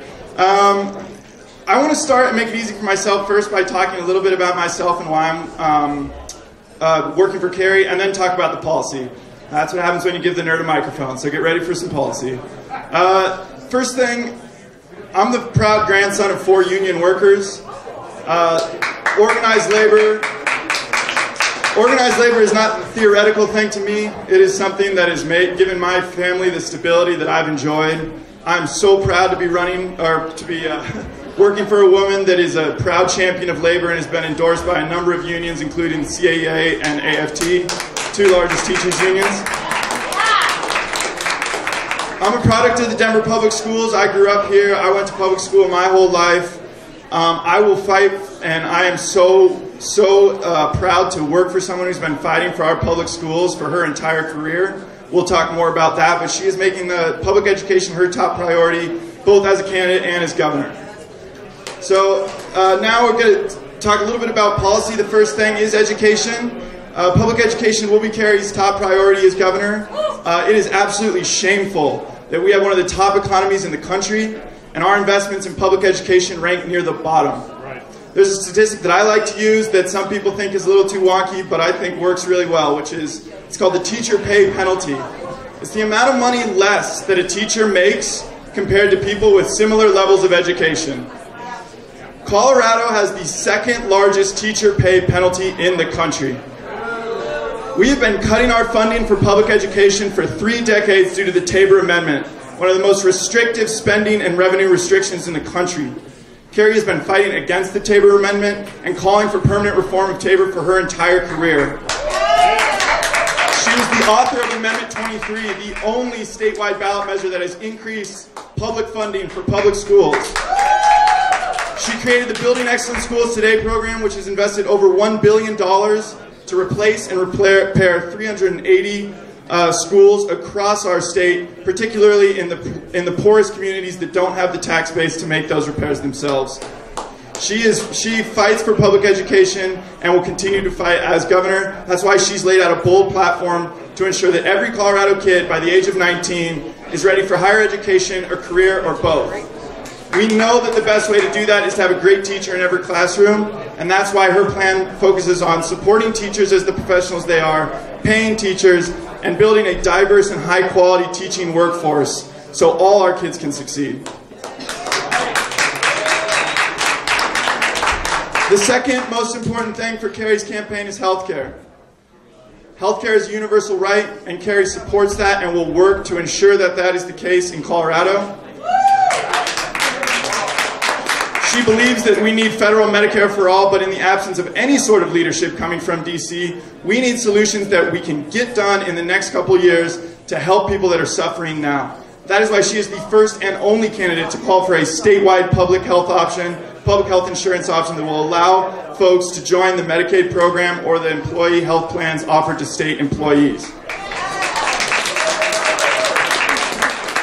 We can talk healthcare for days. There's a lot that needs to be done on healthcare, but that is one of the most important things she's running on, and we've been bold on that since last summer. The third thing is preparing for and investing in the things we need to prepare for the growth that our state is seeing. This entire campaign, she has been talking about the hard questions around growth and putting out bold and comprehensive platforms to make the investments we need to keep up with growth so that our growth is benefiting everyone in this state, not just a few people. The one that I'm most excited about, I think, is our affordable housing platform. She's the only candidate to call for a statewide affordable housing investment fund, the first of its kind in the state, that will partner with communities to create and preserve affordable housing in communities across our state. It is time for the state to start investing in affordable housing. And also a smaller one that she's calling for. I don't think it's small, but a lot of people aren't talking about it. Colorado has some of the worst renter protections in the country. We do not protect our renters. And so she has come out with a bold platform to increase renter protections. I'll give you one example from that platform. She's going to raise the filing fee that landlords must file when they try to evict a tenant. Take that extra revenue and put it towards a legal defense fund for the people at risk of being evicted. Yes. We know that evictions are the leading cause of family homelessness. They disproportionately affect neighborhoods and communities of color and neighborhoods experiencing rapid gentrification. Landlords always have lawyers. The people being evicted rarely do. This plan will help that, and this plan will help our communities in the face of growth. The final thing I'll talk about, and believe me, I could talk about policy stuff all day. Final thing is energy and the environment. Cary knows that climate change is the most pressing issue of our lifetimes and our children's lifetimes. And while big goals are good, we need action on climate now. That is why our plan, Cary's plan, is calling to double the renewable energy standard in the first couple years in office, and to ensure that all Coloradans have the ability to buy all of their energy from renewable sources. This clean energy option will allow the demand of Colorado consumers to drive our transition to clean, renewable sources of power. We need to look more than just at power. We need to look at electric vehicles. We need to look at building efficiency, and our plan lays out a plan for that. So in closing, I just want to say, honestly, I just want to say thank you. I want to say how honored and humble I am to work for a woman that I believe not only has progressive ideals, but has the intelligence, the expertise, and the track record to get them done. A small story is when she was state treasurer in 2007, she saw that $2 billion of our money, Colorado taxpayer money, was invested in a Wall Street bank. She wasn't comfortable with that investment, took it out, brought it back home. In 2008, the market crashed. Coloradans did not lose a cent of that money, where many states were devastated by the market crash. That kind of fiscal and financial expertise, with her commitment to progressive ideals, means that things will actually get done. I just wanted to say, finally, I'm out of time, I'm sorry. Thank you so much to all of you in this room. I've spent a lot of times at protests and rallies, and the people leading the charge are groups like Working Families Party.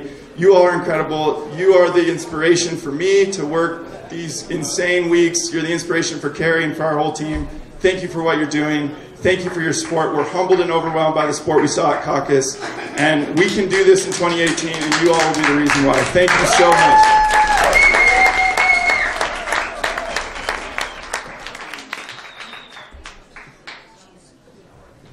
All right, so that brings us, kind of concludes our statewide candidates. So now we're going to shift gears again and go to our local races, which we've kind of interspersed throughout this as people have come and gone. But our first local candidate for this part of it is going to be Alan Kennedy-Shaffer. Alan! Yeah! Thank you very much. I'm Alan Kennedy-Shaffer for Senate District 34. Representing you right here in downtown Denver. The first thing to know about me, I'm a soldier, a teacher, and a progressive champion. And I'm going to fight for justice for all, education for all, and health care for all. My first bill will be health care for all. And I'm honored to be endorsed by the Progressive Democrats of America, Denver chapter, and my grandfather was the co-founder of the Working Families Party. So I grew up in a household where progressive values are American values, and I live that every day. As a soldier, I'm a captain in the Colorado Army National Guard. I have an office at Buckley Air Force Base. I like to joke that I spend a weekend a month with Republicans. But seriously, though, I do. And I think one thing that we need to remember is that our veterans and our service members need to be able to get treatment for PTSD, for TBI, for everything that they're going through. And one of those things is starting with making sure that they have access to cannabis. So one of the things that I stand for is making sure that we expand access to cannabis to our veterans and our service members. They deserve it from us. On Justice for All, I'm the only candidate here who has sued Donald Trump and won. I led the lawsuit last year against the Muslim travel ban, pro bono. My co-counsel was Morgan Carroll on behalf of Zakaria Hagig, a Libyan international student. Because of our lawsuit, every travel ban that Trump has tried to put in since then has had to exempt international students. So that was a big victory. But I wasn't satisfied with that. I sued Trump again, and I'm in federal court right now to protect access to birth control. Because we can't let Trump turn back the clock. We can't go back to the 1950s or the 1850s or wherever Trump is trying to take us. We have to resist Trump. We have to resist Gardner. We have to resist the NRA. I'm also the only candidate who is a teacher. I taught last semester at Abraham Lincoln High School, and I tell you, we are underfunding our schools, we're underpaying our teachers, and we are underserving our students. I didn't get textbooks for my students until 5 weeks into the semester. That's unacceptable. In the modern age, we are leaving a lot of children behind. We're leaving a lot of students behind. And we need to make sure that we are paying our teachers what they're worth, and that we're making sure that we have neighborhood schools for every student. I'm honored to be endorsed by our member of the State Board of Education, Dr. Val Flores, because of my support consistently for public education, for neighborhood schools, for making sure that everyone has the education that they deserve. Also on healthcare, I was honored last summer to represent 5 healthcare activists who were arrested in Cory Gardner's office. As part of the protest of Cory Gardner trying to repeal our health care. Cory Gardner had them arrested. I sent Cory Gardner subpoenas to come to court to testify. Well, Courthouse Cory is a coward. Yes. And he dropped all the charges because he didn't want to come and testify in court. That's the kind of senator that I will be, standing up every day to Trump, standing up every day to Cory Gardner. Finally, I'm the only candidate who has spoken out publicly for years for an assault rifle ban and actually lived it. recently, after Las Vegas, I said we have to do something about these weapons. So I wrote a bill to ban bump stocks. I wrote a bill to ban assault rifles. And because the bill that I wrote eventually was passed by Denver City Council to ban bump stocks. Yes. Unfortunately, we couldn't find a city council member willing to introduce the ban on assault rifles. So if any of you have any connections at Denver City Council, I go to them and tell them we need to ban assault rifles. We can't have any more school shootings. It's unacceptable. We're losing control of our schools and our streets, and we need to do something about it.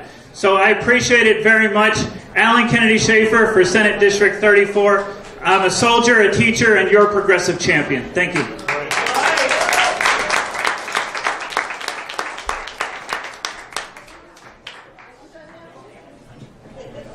All right, thank you. So the next candidate from Senate District 34 is Julia Gonzalez. So let's have her up.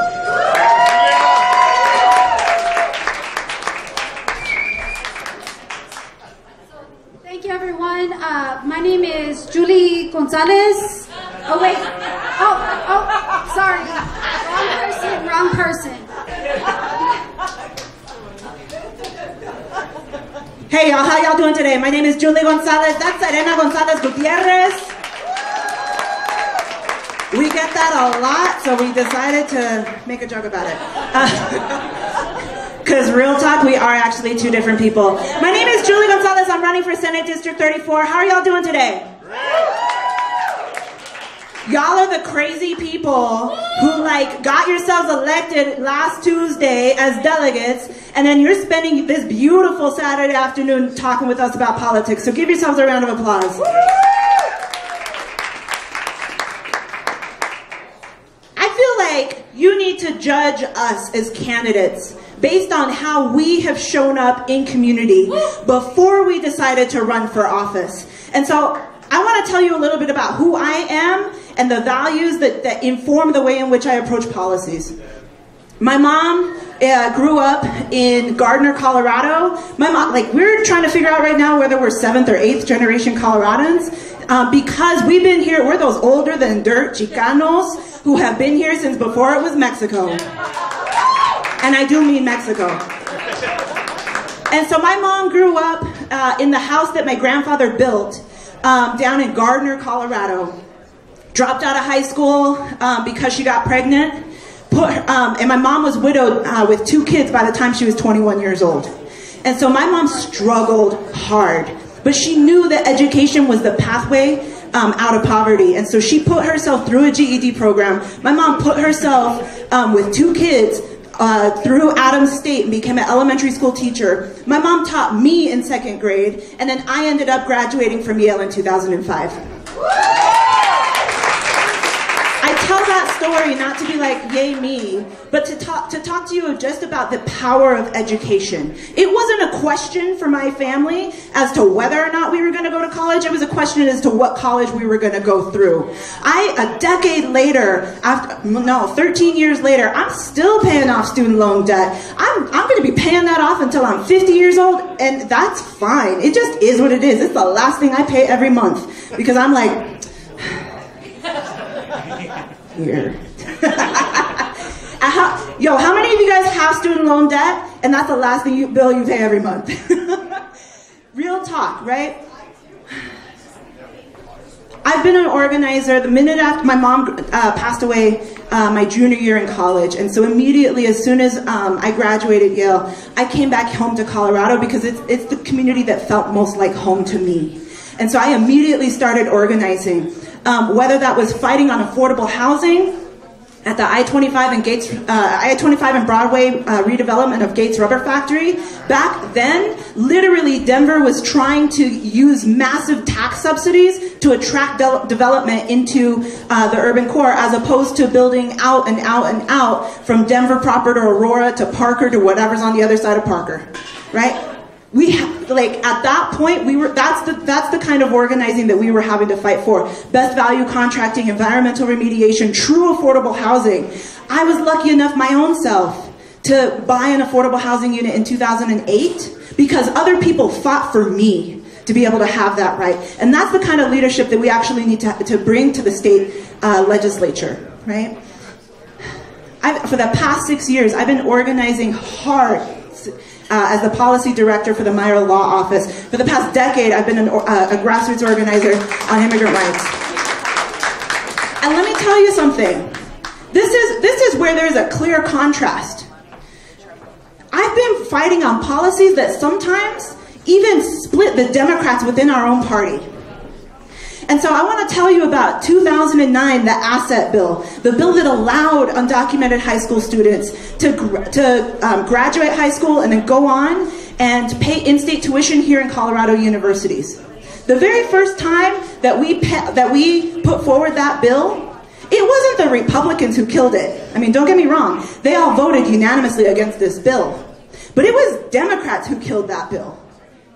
And so sometimes you have to actually fight the fight for what is moral and what is right, even if it splits your own party. That's the kind of leadership that we should be electing here in the city of Denver. That's the kind of policy leadership that we need. That even if it's hard, if it's the right thing to do, we got to make it happen. So if you want to see why we actually have a sanctuary policy here in the city of Denver, you know, it was immigrant rights activists like myself and actual directly impacted immigrant youth who were leading the fight and forcing city council to make those policy changes, right? And so I am honored to be endorsed by Working Families Party. I am honored to be endorsed by the Democratic Socialists of America Denver chapter. I am honored to be endorsed by Senator Lucia Guzman, who is termed out here at the end of this year. Thank y'all so much. Fight the fight and judge us based on how we've shown up. Thank you. All right, thank you. So moving on to another local House District race, HD9 running against the current Representative Paul Rosenthal, Ashley Wheeland.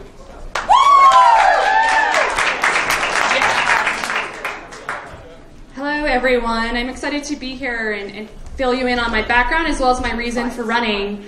I have been fighting for progressive policy since I was 18. I started off at CSU being a reporter and really covering what students and others needed, making sure that they knew what was going on. And that was the days of Bill Owens' governorship. That were the days of John Andrews. And so really saying that they're doing the wrong thing for our state. And I've been excited to see the changes that we've seen in our state.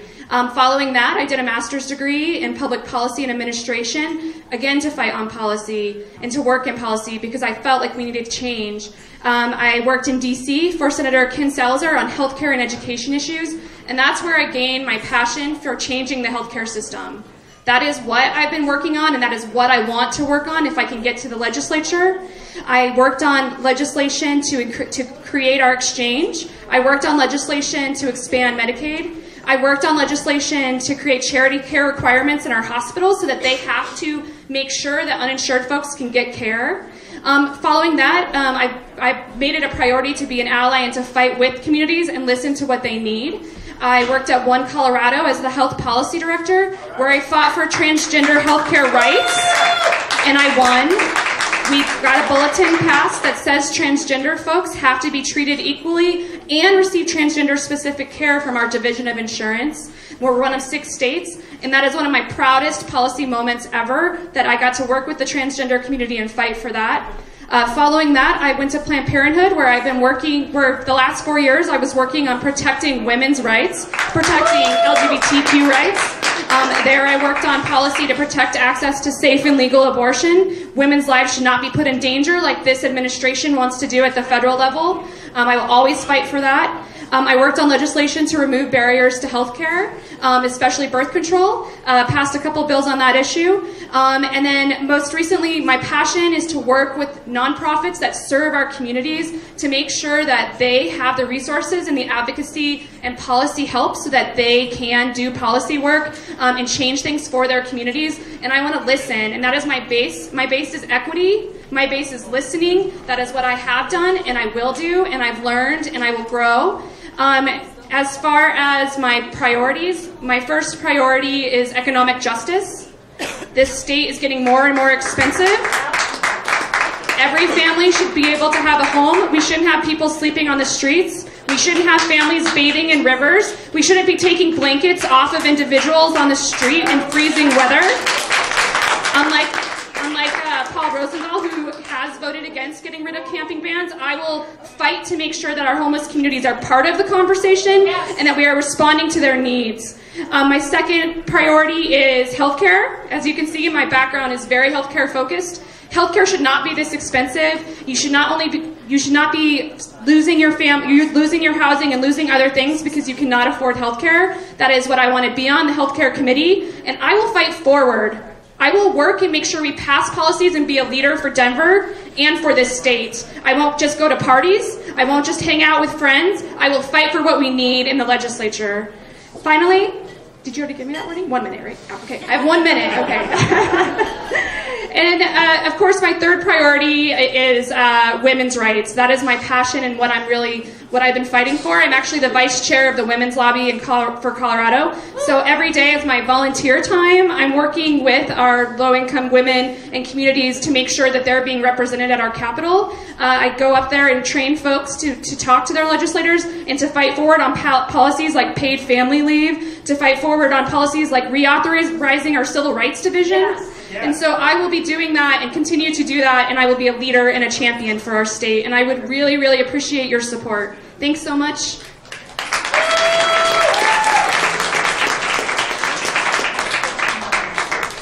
All right, HD9 is my house district, so I'm really happy that we got these candidates to come out and talk to us today. So, second, we have also challenging Paul Rosenthal, Emily Sirota, who has been endorsed by Our Revolution.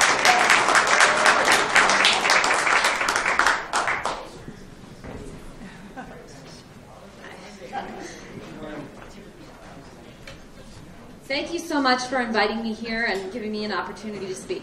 I'm Emily Sirota, and I'm running for state representative from House District 9.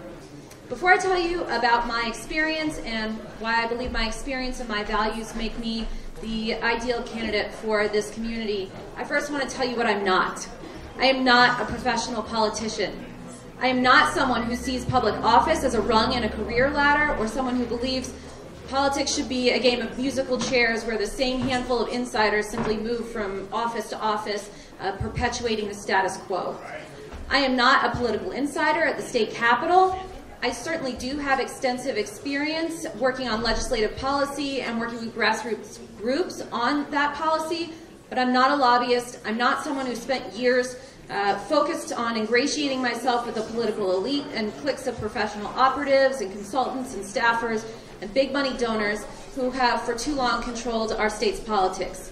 I don't believe it's acceptable to run for office while raking in money from corporate PACs. Even though these groups bankroll many politicians at the state capitol, I refuse to take corporate PAC money. And I've instead chosen to run a grassroots campaign that is being funded right now by over 700 individual donors as well as scores of volunteers. So let me say this up front. If you're looking for a candidate who's a professional politician or a political insider, I'm not your gal. But if you are looking for somebody who is different and far more progressive in this critical election, let me tell you about what I do represent and what I believe. I am first and foremost somebody who is angry. Angry at a political class in Colorado that has watched our state generate enormous wealth that has gone to a handful of individuals while leaving the rest of the folks behind. It's time for a political class that prioritizes the needs of working Coloradans. I'm a progressive whose candidacy has been personally endorsed by U.S. Senator Bernie Sanders and Colorado progressive leaders such as State Representative Joe Salazar, State Senator Mike Merrifield, State Representative Jovan Melton, State Board of Ed member Val Flores, and former DPS board members James Mejia and Jeannie Kaplan. I'm somebody who subscribes to Albert Einstein's views that the definition of insanity is to do the same thing over and over again and expect different results. In other words, I believe that if we continue to settle for electing the same old cast of characters whose priority is serving their corporate donors, then we'll get more of the same. I'm a candidate with different life experiences than my opponents in this race for state legislature. To me, real change benefits real people. And that's not some high-minded concept. It's a day-to-day mission.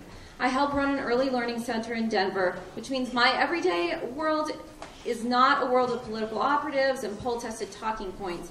My typical day is spent working with families and educators, making sure that our community and our kids are secure and supported in their earliest years. I came to my work in early childhood education through my experience in the public policy arena. After I graduated from a public university in Indiana, I worked on Capitol Hill for a U.S. Senator and a House member, and then I worked for Governor Brian Schweitzer, where we helped launch an innovative new program that allowed small businesses to provide health insurance for their employees. I went back to school at DU and got my master's in social work and continued that work, grassroots organizing with groups on issues like paid sick leave. That experience has strengthened my commitment to this agenda. In 2018, I'm campaigning on policies to protect public education like I did in the 2011 school board race, where literally hundreds of thousands of dollars was brought to bear against me as I campaigned for supporting our neighborhood schools. I am campaigning in this election on local control, making sure that our communities have the ability to regulate whether or not they want fracking to happen in their communities. We know the effects it has on our schools, on our air, on our water resources, and I'm running against an incumbent who continues to rake in corporate cash from the oil and gas industry to continue drilling in our communities, and it's not acceptable.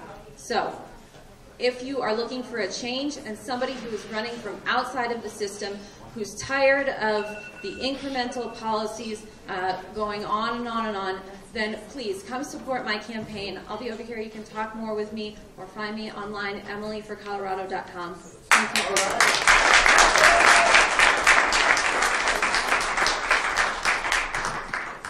All right. It's a little high. Okay, so thanks to Emily and Ashley for coming and talking to us today from HD9. Next up, we have Nick Yollick from HD5.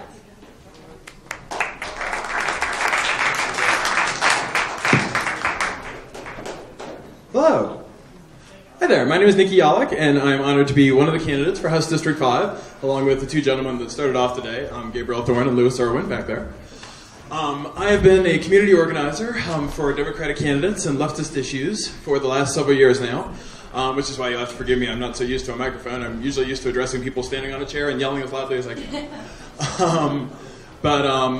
Most recently, I was the canvas director for the Denver chapter of the Colorado Latino Rise program. Was very proud of the work we did. We knocked over 80,000 doors in communities of color in the last 6 weeks of the 2016 campaign. And that's really the reason that I'm running for this office now, is to continue the work that I did with the CLR program to really protect, empower, and bring into the conversation communities of color.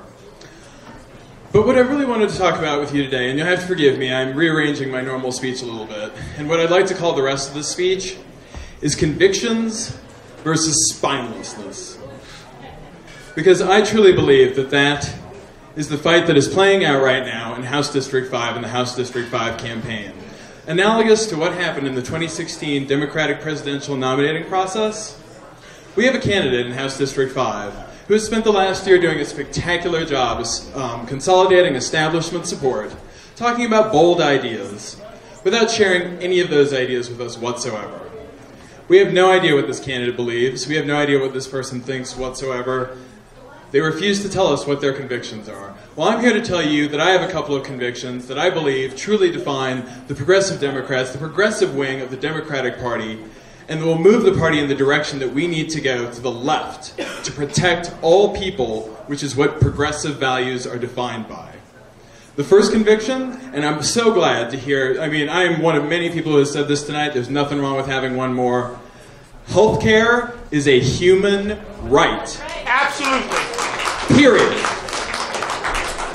When I was 17 years old, I was diagnosed with chronic myeloid leukemia. If it hadn't been for the fact that my parents about a year before that bought me health insurance at a time when they couldn't afford health insurance for themselves, I probably wouldn't be standing here speaking to you all today. So for that reason, I believe that it's a right. I believe it's something that we need to start protecting now, immediately. On the short term, I'd like to see us set up a fund to cover as many of the 400,000 Coloradans dependent on the Affordable Care Act Medicaid subsidy as possible in case the ACA is repealed in D.C.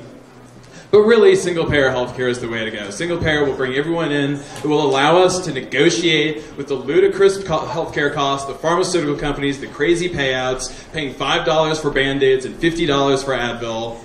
We're not going to have any more of that. That is just insane, and we have to collectively fight that together. Another conviction that I have, and the reason that it's really a continuation of the work I did on the Latino Rise program. Every single child, regardless of income, regardless of demographics, deserves a strong, traditional, public, neighborhood school.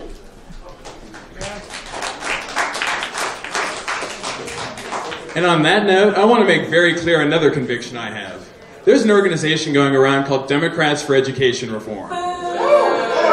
Boo is right.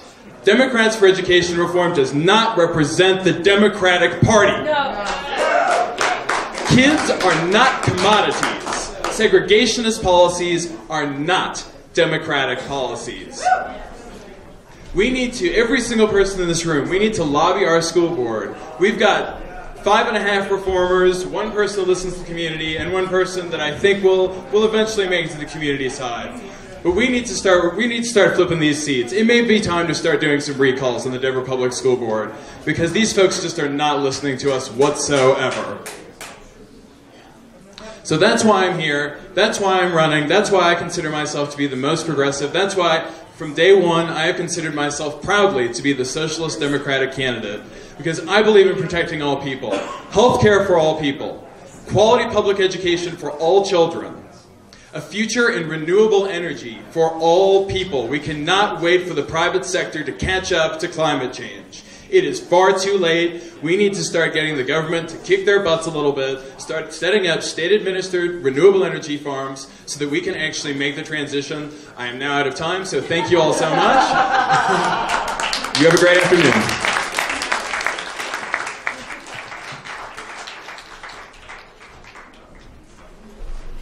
All right, great speech there, thank you. So we're going to move into Senate District 32, where one of our great senators, Irene Aguilar, is unfortunately retiring this year, but she's endorsed our next representative here, Robert Rodriguez.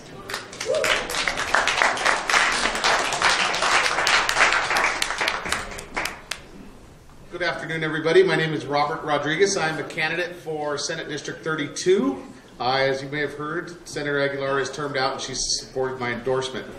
A little bit about me. I have been a party person for 25 years. I've been a PCP captain and an officer. I lived in this district since 1995. It's Senate District 32, which is South and Southwest Denver, one of the most diverse districts in the state, with Southwest Denver, Country Club, Wash Park. It's a very unique district. Some of the things I'm seeing out there is we're not investing in people. I believe in investing in human capital. I think the party has pushed us to a direction where we're looking at bricks and mortar investment in corporations, and that's why people are pissed, and I think that's how we ended up with Trump. I think people need to know that we're fighting for them. It's a safe seat.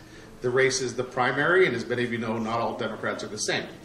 I'm looking to change that. I have seen the problems. I have a lot of people I like. Identity politics goes to things. I've been working in the party in a minority status. I was the treasurer for the state Latino initiative, trying to get more representation of the party as a young kid.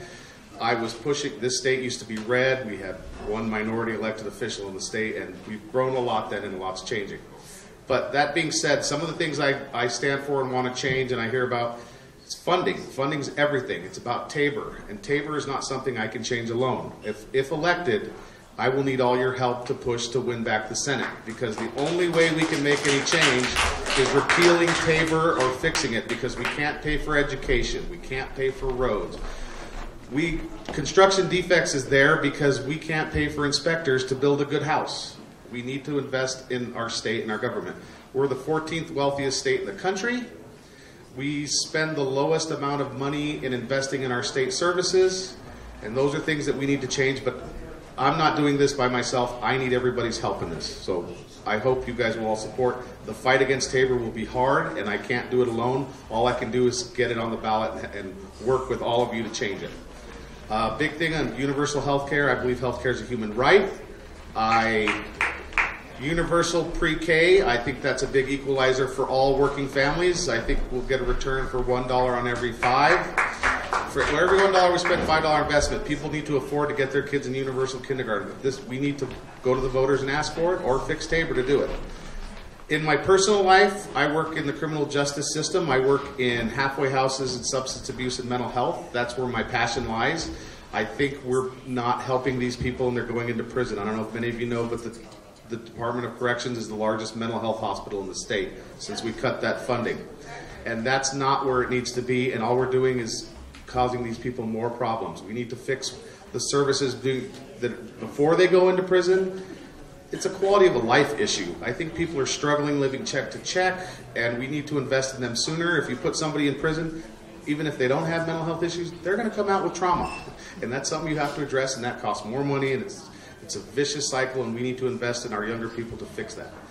I think at a local level, I think we need to I'd like to give the state the option to opt into a higher minimum wage. We currently don't allow that. I think that's something we do. And I'd also like to let the cities opt into their own type of rent control options for affordable housing. You currently can't do that because the state forbids it, and I would love to change it so we could find housing solutions so people can afford to live here. I'm about helping the invisible people and put in trades. I think labor unions is the best way to go. They have the best model. They invest in themselves. They don't need state money. They can do it. I see people come out of prison and get a good labor union job and buy a home before they're off parole. That is a huge solution, and that's why I'd like to look at investment in more apprenticeships. I'm out of time, I think. You have 20 seconds. 20 seconds? Southwest Denver. I'll be here all day. Please come see me. Thank you.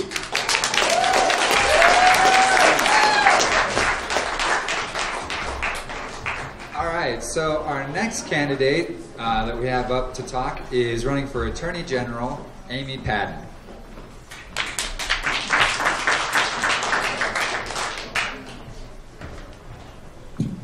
Thanks. My name's Amy Padden, and I'm running for Attorney General because we need a strong Attorney General who can lead. We need an Attorney General who will stand with our dreamers, who will fight for our right to choose, who will protect our environment, and will keep our children safe at school. It's crucially important that the Democrats win this seat back. And if we do, we'll be in good company because other state attorneys general are leading the way across the country.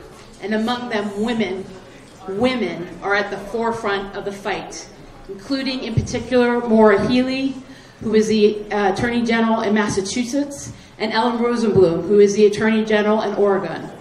Those women were respectively state assistant attorney generals and assistant U.S. attorneys before they held their current job. I've had both those jobs here in Colorado. I was a state assistant attorney general in the consumer protection section, where I was fought to keep our citizens safe from fraud. I investigated bogus charities, and I shut down businesses who were engaging in false advertising. And I've also been an assistant U.S. attorney. I worked there for over 10 years, worked my way up to be the number 3 person in the office, where I oversaw a large office of prosecutors and staff. And that was a very important role. So moving forward, we really need to win this seat back. It's crucial. We cannot let George Brockler be our next Attorney General. He will be worse than, thank you. He will be much worse than Cynthia Kaufman, and we've got to win this seat back. So I have the right experience to go toe-to-toe with George Brockler and to win this seat. If you stack my experience and my credentials against George Brockler, I win. If you put me in a courtroom against George Brockler, I will win. And if you put me on a ballot against George Brockler, we will win the seat back. Thank you.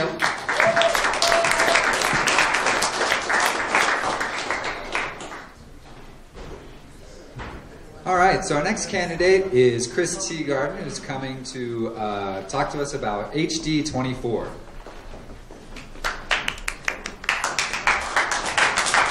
Hello, folks. How are we doing out there tonight?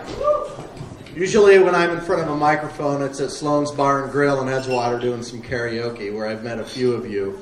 My name is Chris Teagarden. I am the former mayor of Edgewater and was proud to represent the most progressive city in Jefferson County. So now I am stepping up to run for House District 24.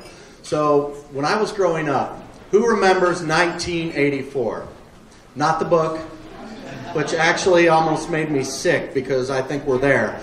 But the election in 1984. I was about 11 years old. We got crushed in the elections. And I was in the bathroom in 3rd grade in a small town in Indiana. And a bunch of kids surrounded me and were jumping up and down. We won, we won, we won, we won. And I didn't know what that meant. So I ran home to my mother and was crying. And I said, well, and I explained to her what these kids had done. And I said, what is wrong with me? She said, there's nothing wrong with you, son. You're a Democrat. And I'm like, yeah, I'm a Democrat. And I'm like, what the hell is a Democrat? So as I got older and learning of my family's experience, my whole family was devastated by Vietnam. My wife's a veteran. So after 2003 invasion of Iraq, I was pretty upset. I was disillusioned, and I didn't care anymore. So when I moved to Jefferson County, I found the Jeffco Dems, and their motto is putting people first. And that is something that is awesome, right? I've worked in mental health centers my whole life on the ground floor, working paycheck to paycheck, helping other people get jobs and be part of their community. And that's a main part of my campaign, is a community-based leader that wants to step up to solve the issues of our time. Housing and healthcare, that's a right for all. That is too important. When we're talking public education, we're not going to privatize this. This should be free, and it should be for everybody, because that leads to economic opportunity, and we need to expand that economic opportunity for all people. 3, that leads to criminal justice reform. The war on drugs is a complete failure, an absolute failure.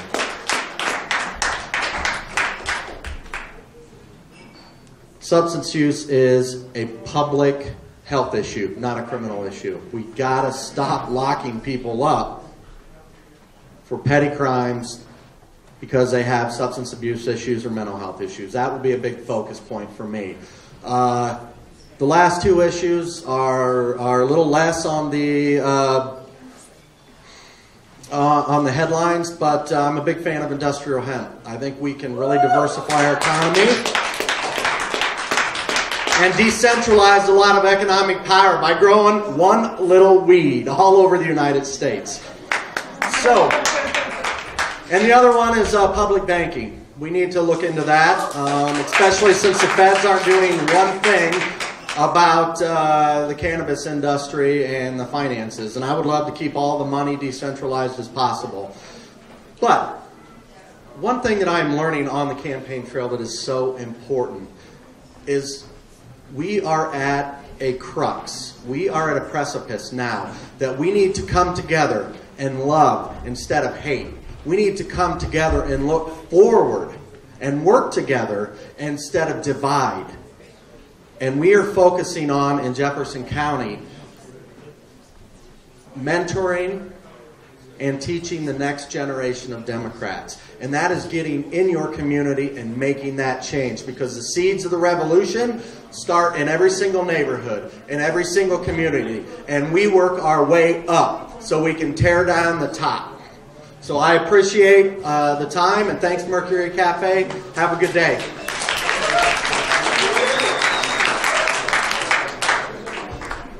All right, thank you. Next up, we've got Mike Kiley, who's running from HD4.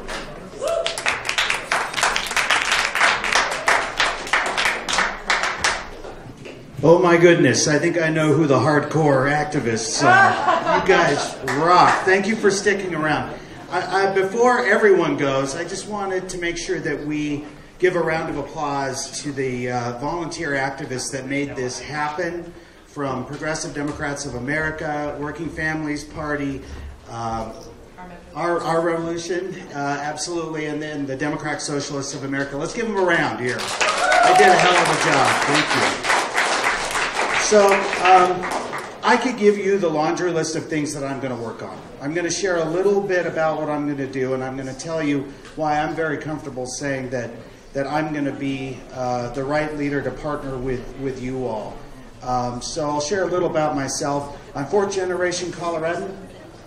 My kids go to public schools at Skinner and North. Very active in the community. I have been very active since 2008 as a community leader.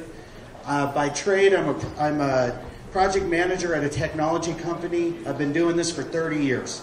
So when you talk about how are we going to get our kids living wage jobs, well, I understand the jobs of tomorrow. So I'll tell you my priorities. Frankly, they're not going to be that different than the other candidates because everyone understands the audience that's in this room. I will tell you my focus, though, is not just on healthcare for all, but I want a timeline, and I want it to be affordable. When we talk about economic security and a living wage, I want a timeline to drastically lower the cost of college and career training, much lower. When we talk about Tabor, what I really want to see is the wealthy pay more in this state. That's what I really want to see, to make the right investments. When we talk about the environment, I want to see a timeline where we end our dependence on fossil fuels. But we have to be thoughtful here. There are other communities in other parts of this state that are scared of the future. And we need to partner with them and help them retain the culture of their communities and secure their community's economic future while we transition away from fossil fuels. So what makes me different? Why am I comfortable running? Well, I've been showing up for 10 years. It started in 2008 when Denver Public Schools was going to close Skinner Middle School. It was an initiative started by Michael Bennett when he was the superintendent, continued by the school board, which was dominated by Democratic leaders. And they were going to close Skinner due to low enrollment. And me and other parents, we got involved. We took action. And we raised the money. We raised the awareness. And we got the enrollment up. We won the right resources for Skinner. And Skinner now has a wait list. We did the same thing at North High School. So when I think about what groups like the Working Families Party is trying to do, work with the Democratic Party but hold them accountable, well, I thank the universe that Working Families Party is coming to Colorado because I've been doing that for 10 years. I've been holding the Democratic Party accountable. I moved on to a group of other community leaders that fought for economic rights at the city and at the airport. The record of women and minority-owned business contracts was abysmal at the city and the airport. And I joined other community leaders in opposition. One of the biggest environmental issues that face Denver, especially North Denver, is the I-70 expansion. Again, another initiative endorsed by our Democratic leadership. And I fought it hard. And I will continue to fight it. And I will do everything I can to defund it, if I can, in the legislature. We need a better way. We need a way, though, where we don't just stick our freeway in Adams County. We need to partner with the other communities and recognize that no community has ever succeeded expanding freeways to the point where there was no congestion. We got to get out of a car-focused strategy. We can't take cars away from people, but we got to get out of a car-focused strategy. So I want to thank you all for coming out. I'd love to talk to you more. Thank you so much for all you do. My name is Michael Kiley. I'm running in House District 4, North and West Denver. I will see you at South High School at Assembly, those of you that are going to make it. Thank you so much. All right, thank you.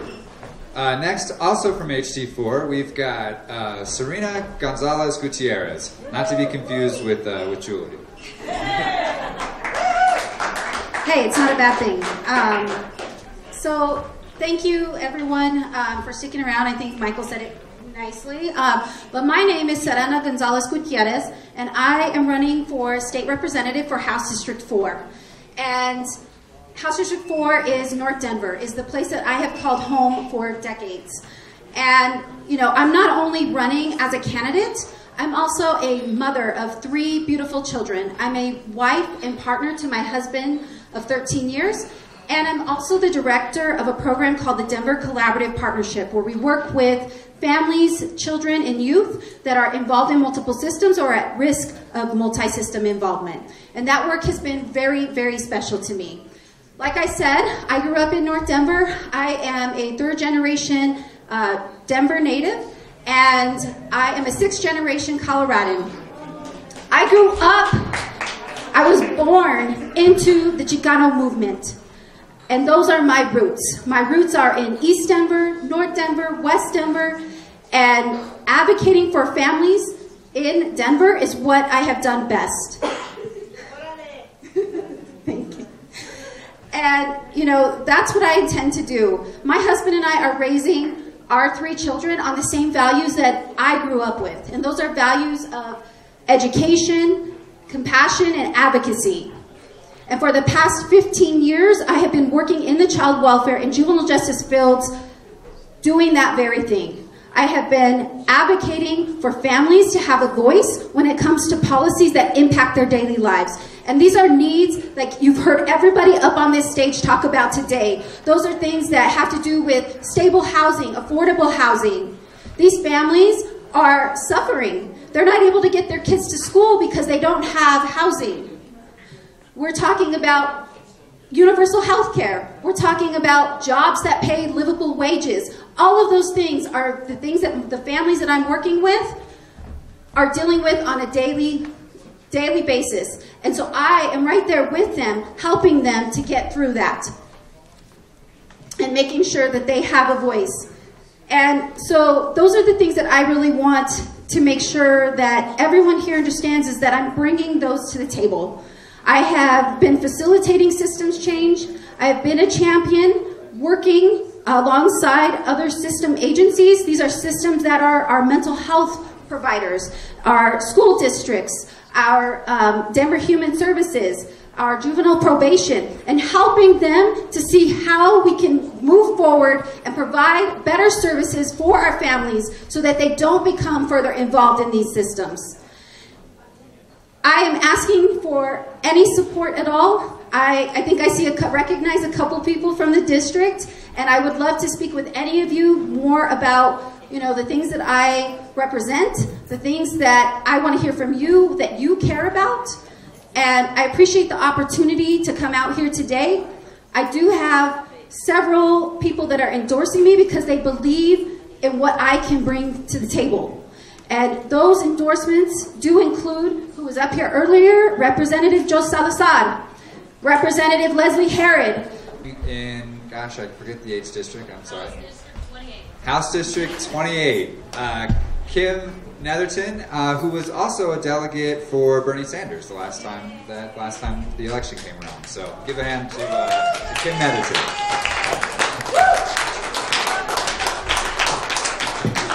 Thank you guys so much. Thank you for sticking around. Mike McCorkle just told me I am Jimi Hendrix, so y'all better burn it up for me. So my name is Kim Netherton. I'm running for House District 28. That is southeast Lakewood, all the way from Sheridan West to Solterra and Red Rocks, right under Green Mountain. I don't know if any of you guys know Jeff Cole, but just so you know, that is an insanely diverse district. We have a lot of working families. I am a working mother. I have 3 kids. I work full-time in education. I'm a textbook editor. I work from home because I could not afford childcare when my children were born, and I had to figure out how to bring in an income without spending that entire income on childcare and still having my children know what my face looks like. I grew up in a working family. I was on a picket line with my parents in a backpack as they struck with their other communications workers when they worked for Ma Bell. For my 7th, maybe 10th birthday, we made protest signs and protested the Promise Keepers, which some of you may remember, their motto was, "A woman's place is in the home." No thank you. I lost lots of credit in high school because every time abortion protesters showed up outside my high school in Boulder, I was out there with signs telling them just how sure I was that my right as a woman to choose what happens to my body and everybody else's rights to choose what happens to their body is not negotiable. It is not legislatable. It is not policy. I'm a human being. You're a human being. We are all human beings, and we deserve to be treated as such. In that vein, yes, I support universal health care. Yes, I support Medicare for all. I've been on Medicaid as a kid, as a parent. It sucks. It sucks to have to sit in that office for 8 hours and describe to somebody who gets paid probably about minimum wage just how awful your life is at that moment, that you can't afford not only to feed your kids, but to make sure that they have health care should anything happen to them. I've been unable to afford my life-saving medication. I have a 15-year-old EpiPen in my cabinet at home because I can't afford the $600 to replace it, and that's with my insurance. I have friends give me their inhalers because I can't afford the $150 copay for my inhaler, and that's with insurance. As a candidate, I can't afford to give up my full-time job to run for office because my family depends on my income. My family depends on the benefits that my full-time job gets them. And that's what's important. When you elect people at the state level, at the municipal level, at the federal level, what are their experiences? Do they know what government cheese tastes like because they had to eat it? Or do they know what government cheese tastes like because they bought it as a test and then said, "Ew, gross," and ordered the brie? This is important. Working family values are important. Fair wages are important. Not only do we need a $15 an hour minimum wage, we need to abolish tipped wages. Yes! We need to abolish disabled wages. Workers are workers. My value as a worker is no different as a woman, as an abled person, as a non-tipped worker than anybody else out there. And not only that, people deserve to be able to live in the communities where they work. People need money to consume goods that their labor has contributed to.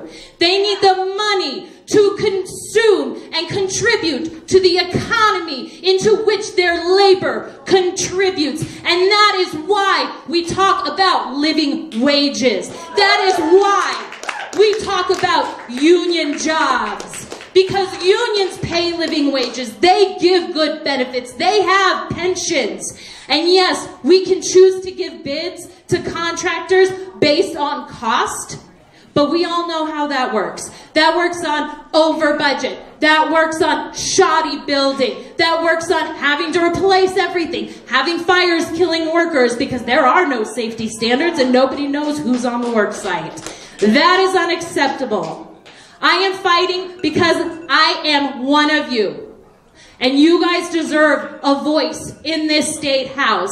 And like Joe Salazar has been before, so I will be now. I will stand up, I will speak loudly, and I will be for everyone always. Thank you guys so much. Again, my name is Kim Netherton. I'm running for House District 28. We're always in need of volunteers, donations. We are grassroots, and I will not be accepting any corporate PAC money for my campaign. Thank you.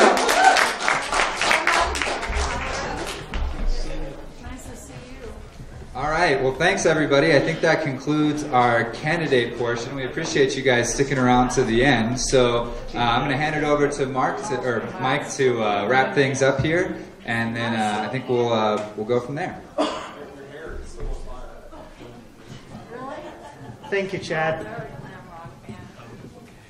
Thanks for being the smoother MC for this kind of thing than I'm likely to be. I appreciate your and the taller MC. And thank you all for coming out and supporting these candidates. For any of the campaigns or any of their fans who are still around, we're looking at setting up a YouTube channel where we'll make the video of the event available for all the campaigns so that you can get pictures of your candidate in front of these beautiful banners and hopefully use that for the benefit of your campaigns. We want to see these progressive campaigns triumph in the primaries and triumph again in November. And we're going to make a big change in Colorado as a result. Thank you all for coming. And one final word, I want to invite my friend Sam Kudley to come up and make a quick pitch. We're not in CD6, but they're looking for some volunteers out there, and Sam will tell you about that. Hi, my name's Sam Kudley, and I'm supporting Levi Tilleman. He's the Progressive Democrat, endorsed by Progressive Democrats of America, running against Mike Kaufman. And one reason I do encourage folks to really focus on CD6 is because this is the district that I think is going to determine whether we are able to win the Attorney General's seat or the Governor's seat. We have 38.5% of voters out in Aurora, Littleton, Centennial, who are either third party or independent. If you all don't know Levi Tilleman, you should know that he's someone who has genuinely inspired me because I've never been a candidate guy. I'm always the ballot initiative person, helping the anti-fracking folks or whatnot. And in this case, I really felt like it was important to help Levi because when I heard him, I was just really floored. This is someone who's actually spent their life inventing new renewable energy and electric vehicle technology. He's a Colorado native who was inspired to run by his grandmother, Nancy Dick, the first woman ever elected to statewide office in Colorado, and his grandfather, Tom Lanta, is a Holocaust survivor and resistance fighter. That's part of why he's the only candidate in our race who's calling for impeaching Donald Trump, because he's a criminal, he's a white supremacist. We have 5 or 6 different reasons to impeach the guy, and I think that anyone who is running for our vote should be on board with that. But also with Levi, what I've really seen is someone who's demonstrated a lot of integrity. Back in June, he got a lot of flack when he called out the D-Trips candidate, Jason Crow, for being a corporate lawyer at Holland & Hart who's defended bosses who stole their employees' pensions, frackers who poisoned migratory birds, payday lenders who moved onto the Cheyenne River Sioux tribal reservation so they could set up a fake native company to flaunt federal law about how much debt they could pile onto poor people. And it was Cynthia Kaufman, Mike Kaufman's wife, who prosecuted that case. I don't think that we're going to win by making Mike Kaufman look like the hero of working people or elderly folks who are worried about the telemarket fraudsters that Jason Crow defended. And with Levi, I have seen no daylight between what he's worked his entire life on and what he's running on. He's running on Medicare for all, and that's because he's seen the devastation that can come from not being able to pay for your medicine to survive. His younger sister had a double lung transplant, and when she managed to recover from this brutal surgery, went to get her prescription and was told it's going to be $5,000 for every 2 weeks. Not because she didn't have insurance, but because she had already reached her lifetime supply. And in addition, we're looking at 100% renewable energy by 2035, and we're also the only congressional candidate in the state calling to ban fracking, because this is not something that Colorado Democrats should be afraid of. We need to go ahead and move the margins. We're hoping that we can actually let the people decide, and no matter what happens, we're definitely going to need everyone's help if we're actually going to flip Mike Kaufman's seat once and for all. We're in the back if you want to help out and make sure that this is actually a choice of Colorado voters and not people in the smoky rooms of D.C. who have already made this decision for us. Thank you so much. That's a tough act to follow. I should have let Sam go before me. I'd like to say an extra thank you to all the volunteers who came out and helped us make this work. Setting up chairs, taking video, finding the switch to turn the sound system on, little things like that. Thank you to the Progressive Democrats of America. Thank you to the Democratic Socialists of America. Thank you to Our Revolution Metro Denver, and a big thank you to my friends in the Colorado Working Families Party. We're beginning to make a difference, and soon we're going to have a better Colorado because of it. Thank you all for coming. We'll see you in 2 years.